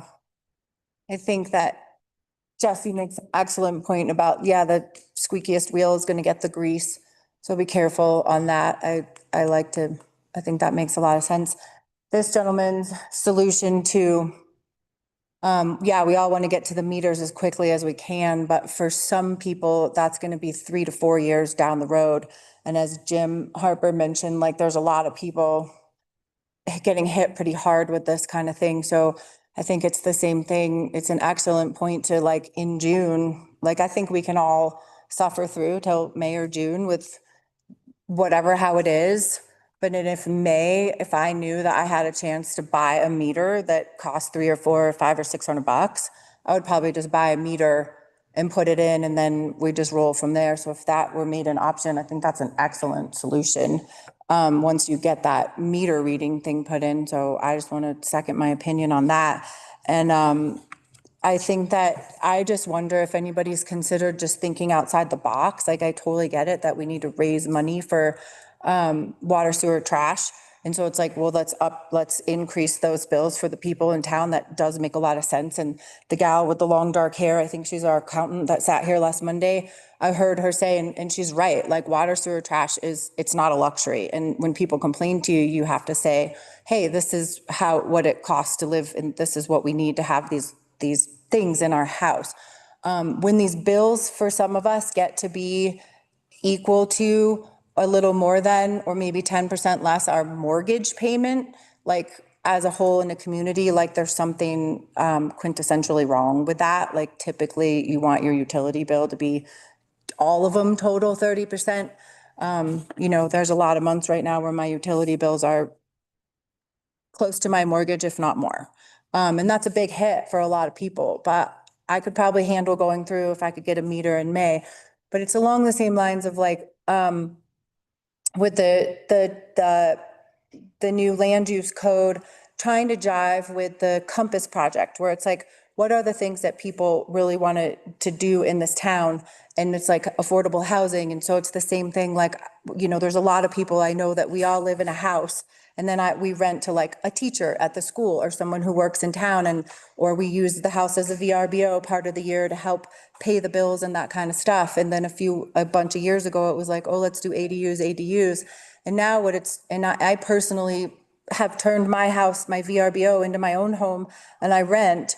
But I'm going to probably have to, if I go for another 3 years and I get another EQR and I'm paying equal mortgage to my utilities, I'm probably going to have to go back to a VRBO, which then is going to make me have to displace a kindergarten teacher at our school who's not going to have a place to live. And I think housing is the most critical thing. So I think like a lot of the working class people that Jesse was talking about, where the VRBOs aren't like the crime in this community quite yet, are going to have to start.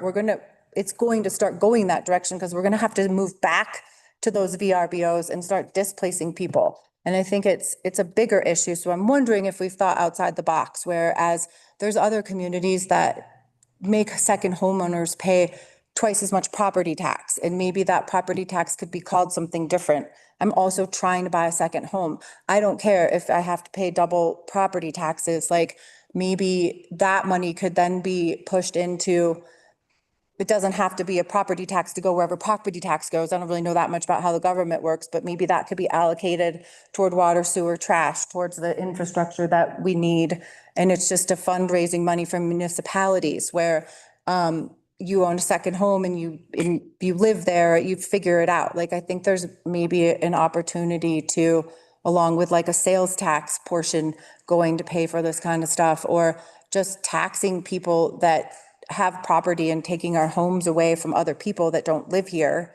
Like something along those lines, like maybe think bigger picture than just like this bill's for this, so we need to raise the utilities. Because I think what's going to happen is eventually we're going to have to start turning everything back into VRBOs. And then we don't want to be like our neighboring towns where all of a sudden people have to leave our town because we can't afford to live in these houses.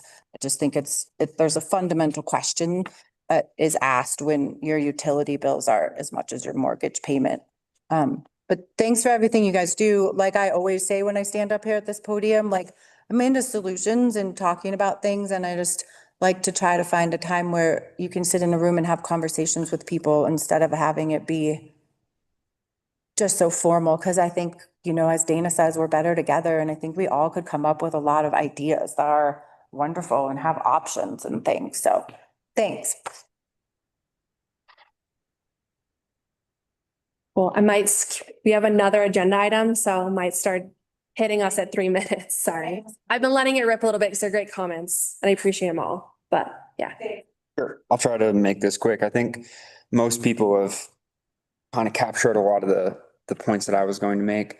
I completely agree with the idea of being able to buy your own meter. I think everybody agrees that metering is the fairest way to do this, right? And nobody wants EQR because it's a proxy for fairness. It's a proxy for an actual meter. I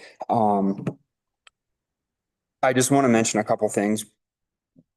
As we try to move away from EQR, obviously we're moving to it at the moment, but as we try to move away from it with metering, it seems like EQR is getting baked into the system a little bit. And I would be curious to think about how we might address removing that afterwards. For example, does it cost town more to install the same size tap if the EQR is different? And if the answer is no, why are we paying EQR times the investment fee? And is that going to change after we go to meters? Is it going to go back to a flat rate for the tap size?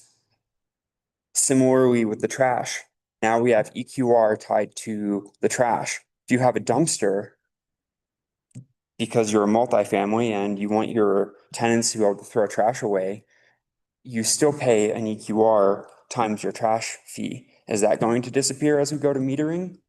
Are you going to tie trash now to your meter rate? So water usage and trash are now tied together?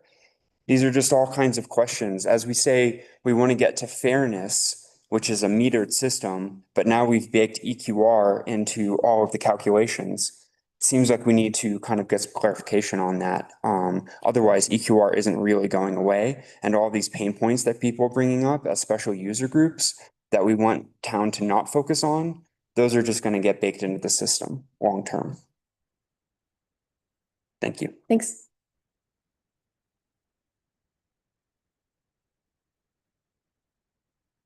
Oh, great question.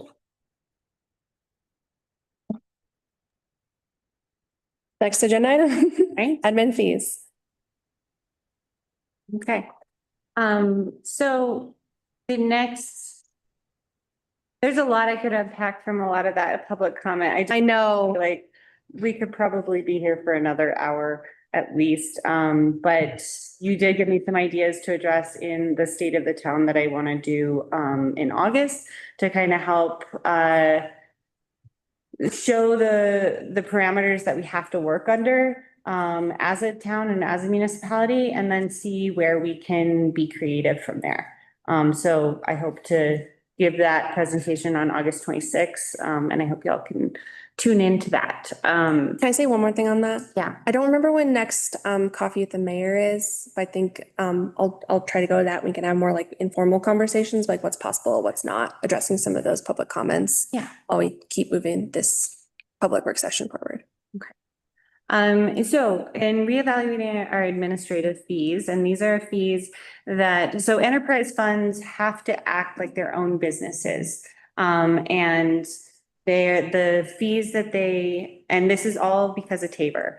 So it restricts entities from receiving more than 10% of the enterprise fund revenue from the general fund grants state. But doesn't restrict how much the general fund can charge the enterprise funds. And so what administration fees is charging the enterprise funds for the personnel that they're using in those funds. So all of our personnel is housed in our general fund. It also is for the equipment. So all of our leases are in our general fund, and yet our water and sewer fund definitely use some of our equipment.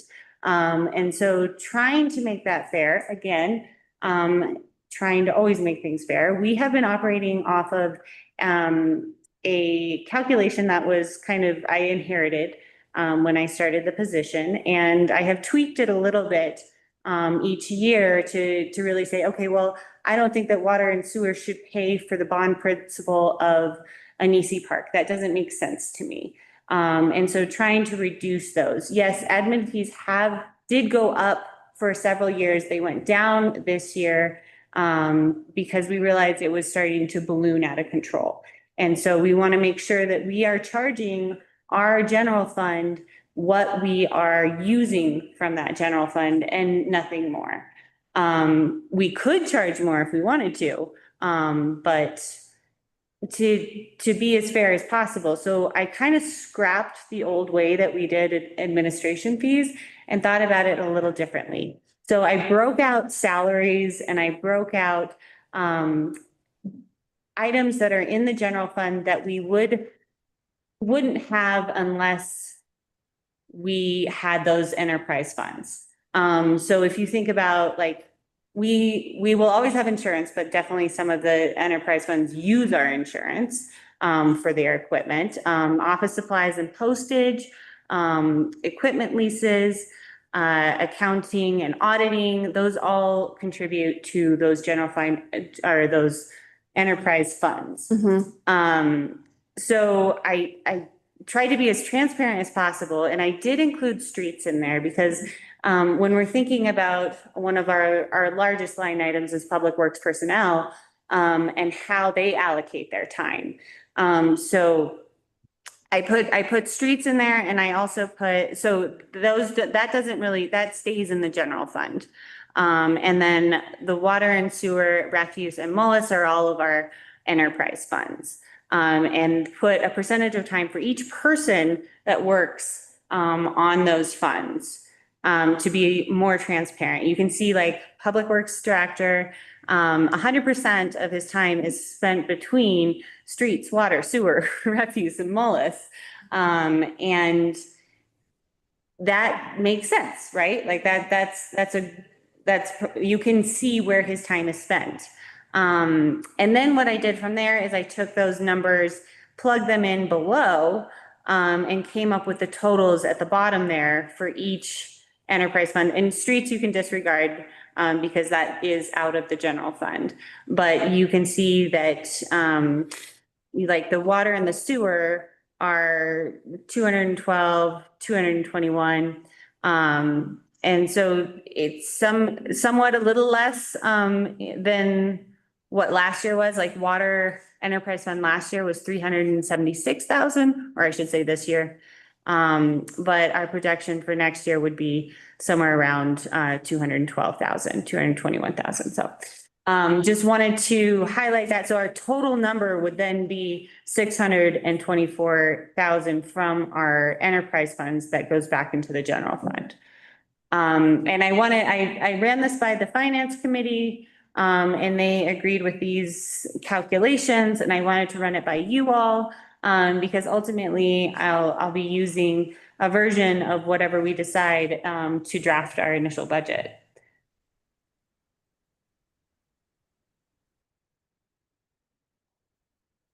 Jim, was there more of a conversation from the finance committee on these? No, Gloria summed it up. Okay. Oh, and the next part of that memo is what I had proposed last year as well, is when I was doing research on how people charge their enterprise funds.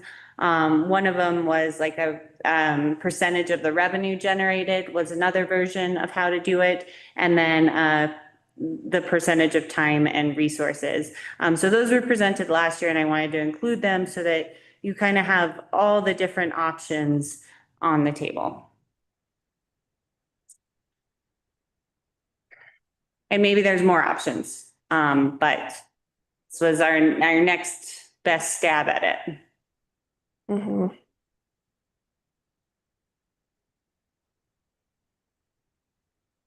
I guess my question is, why don't we just charge time against the enterprise funds for just the work that we do? That's what this is. So this is the percentage of that time. That's what they're doing. Yes. Okay. Would you agree with this, John, from your limited time? For my limited time, yes, yes. I want to. Have you done a time sheet yet? Yeah. Yeah, when I have time to look at it.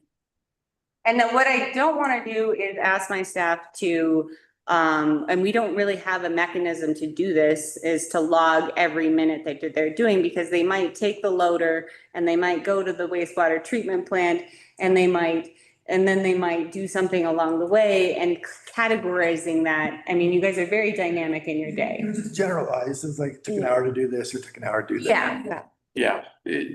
Yeah, Yeah, you can't be that specific. And so like, what does your day look like typically? What Yeah. does your week look like Yeah. typically? And this kind of shakes out with that week and what that looks like. And I think being very much more specific now on each salary instead of the lump of salaries, I didn't include the benefits in here and the training and the unemployment or any of that, because we would have those regardless of if we had enterprise funds or not. So I didn't feel like that was kind of fair to do that. We've done that in the past, and I mean, I think that is fair too, to include those things, but this kind of breaks it out very plain on where that staff time is. It doesn't include kind of the frills, I guess you would say. And that's the problem we were trying to solve, right? Was figuring, Be as separating. transparent as possible. Yeah, like How it's being calculated.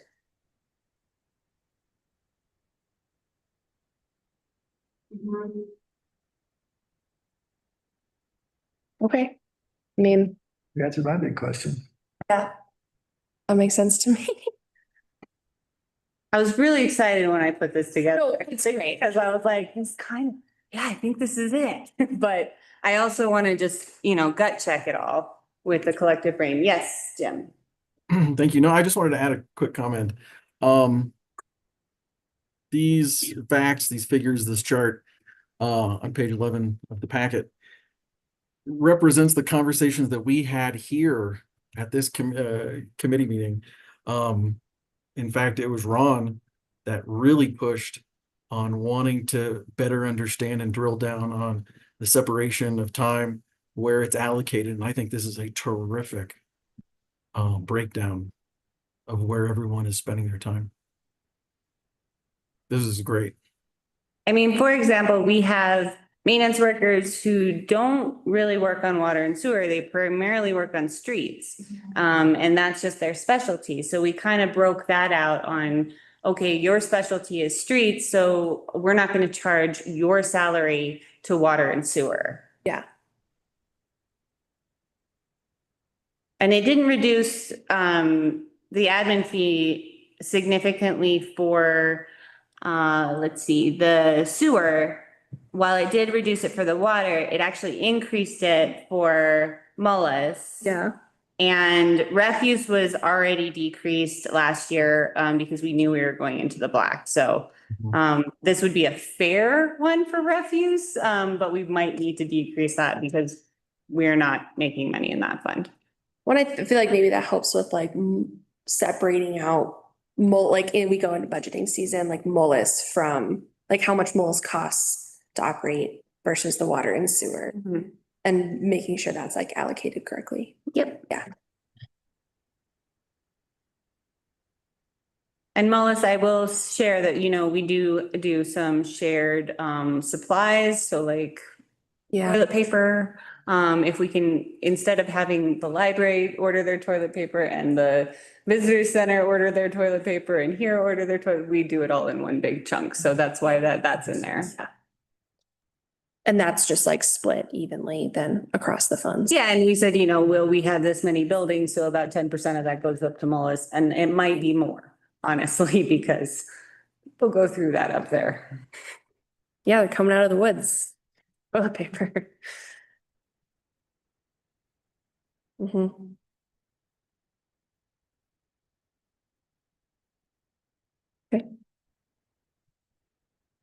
Okay. All right. So I'll use this as a base going forward, and if we have any adjustments, we can do that. And I would like to revisit this every year because we might have, a new maintenance worker who now only works on water or something like that, and that we could adjust at that point. I'm not proposing that, but. No, yeah. Example. Different system, got to check it. I think this answers a lot of the questions that the public has. Where our time is allocated, and just as we've tried to be more transparent over the past years, this is a great tool. So thank you.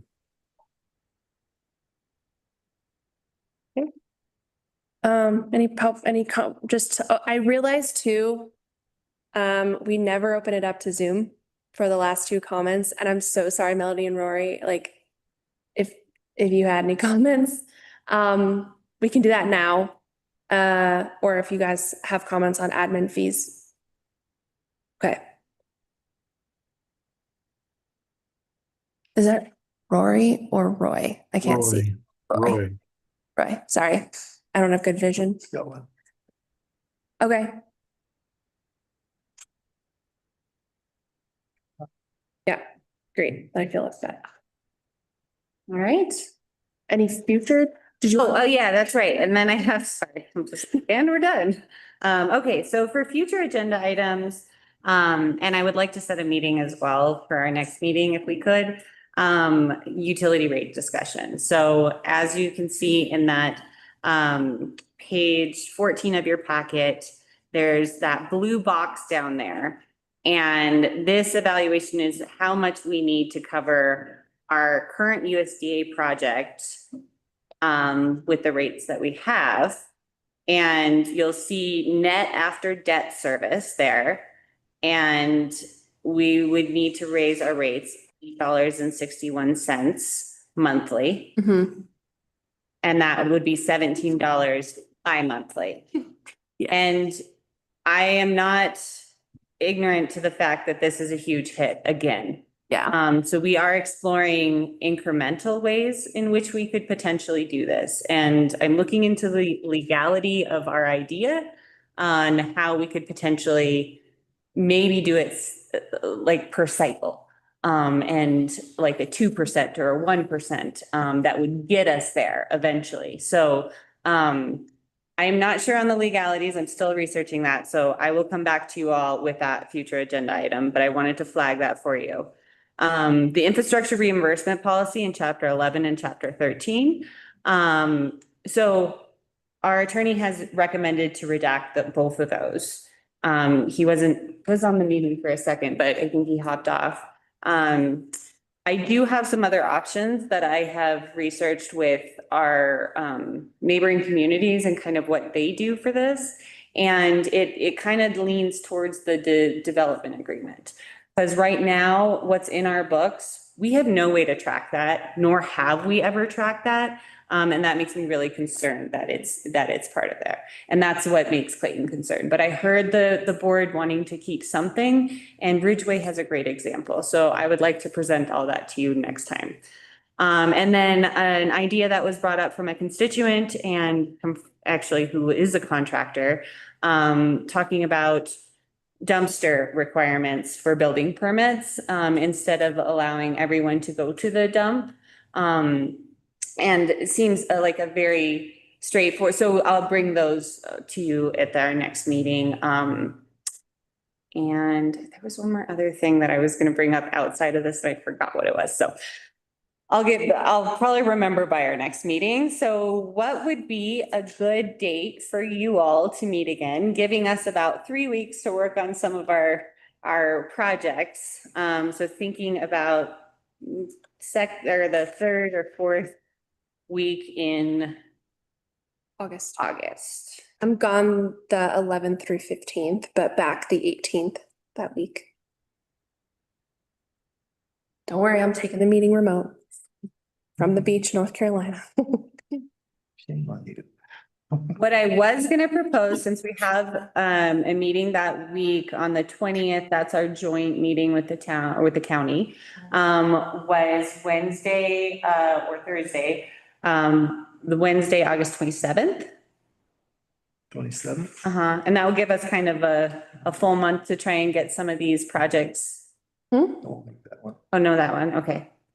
Are you that week? Okay. So that week. Like what Thursday work? What date's Thursday? The 28th. No. Okay, or we go into September. And that first week in September, how does that look for everyone? I'm here. Nope. Traveling, Ron. All right, what about the second week? I'll be here. That's the 8th through the 12th.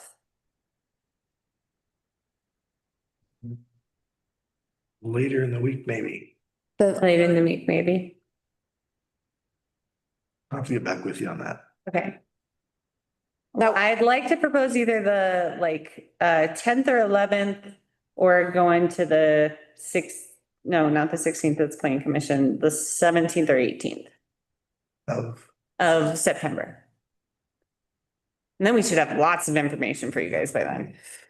I'm here in September, so. Okay. Jim, how's your schedule looking? Okay. Awesome. I'll Okay. be wherever you need me to be. So let's tentatively plan for 10th, 11th, 17th, 18th, and I will get with Ron on exact dates.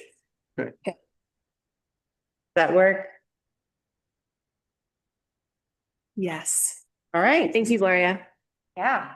Thank you all for your time. Thank you, John. First long committee meeting. That's fine. Did it. I Thank do you. have one comment before we conclude tonight. Oh, yes.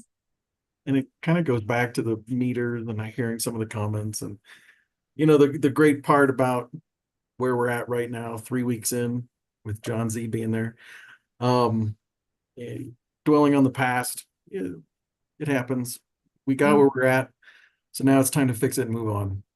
And I'm really, I'm positive for the future and I think it's going to be good.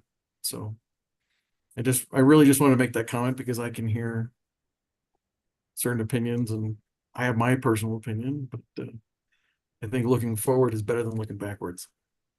Thank you. Yeah. All right. Well, it is 7:21 and we'll adjourn this meeting. Thank you all for your time.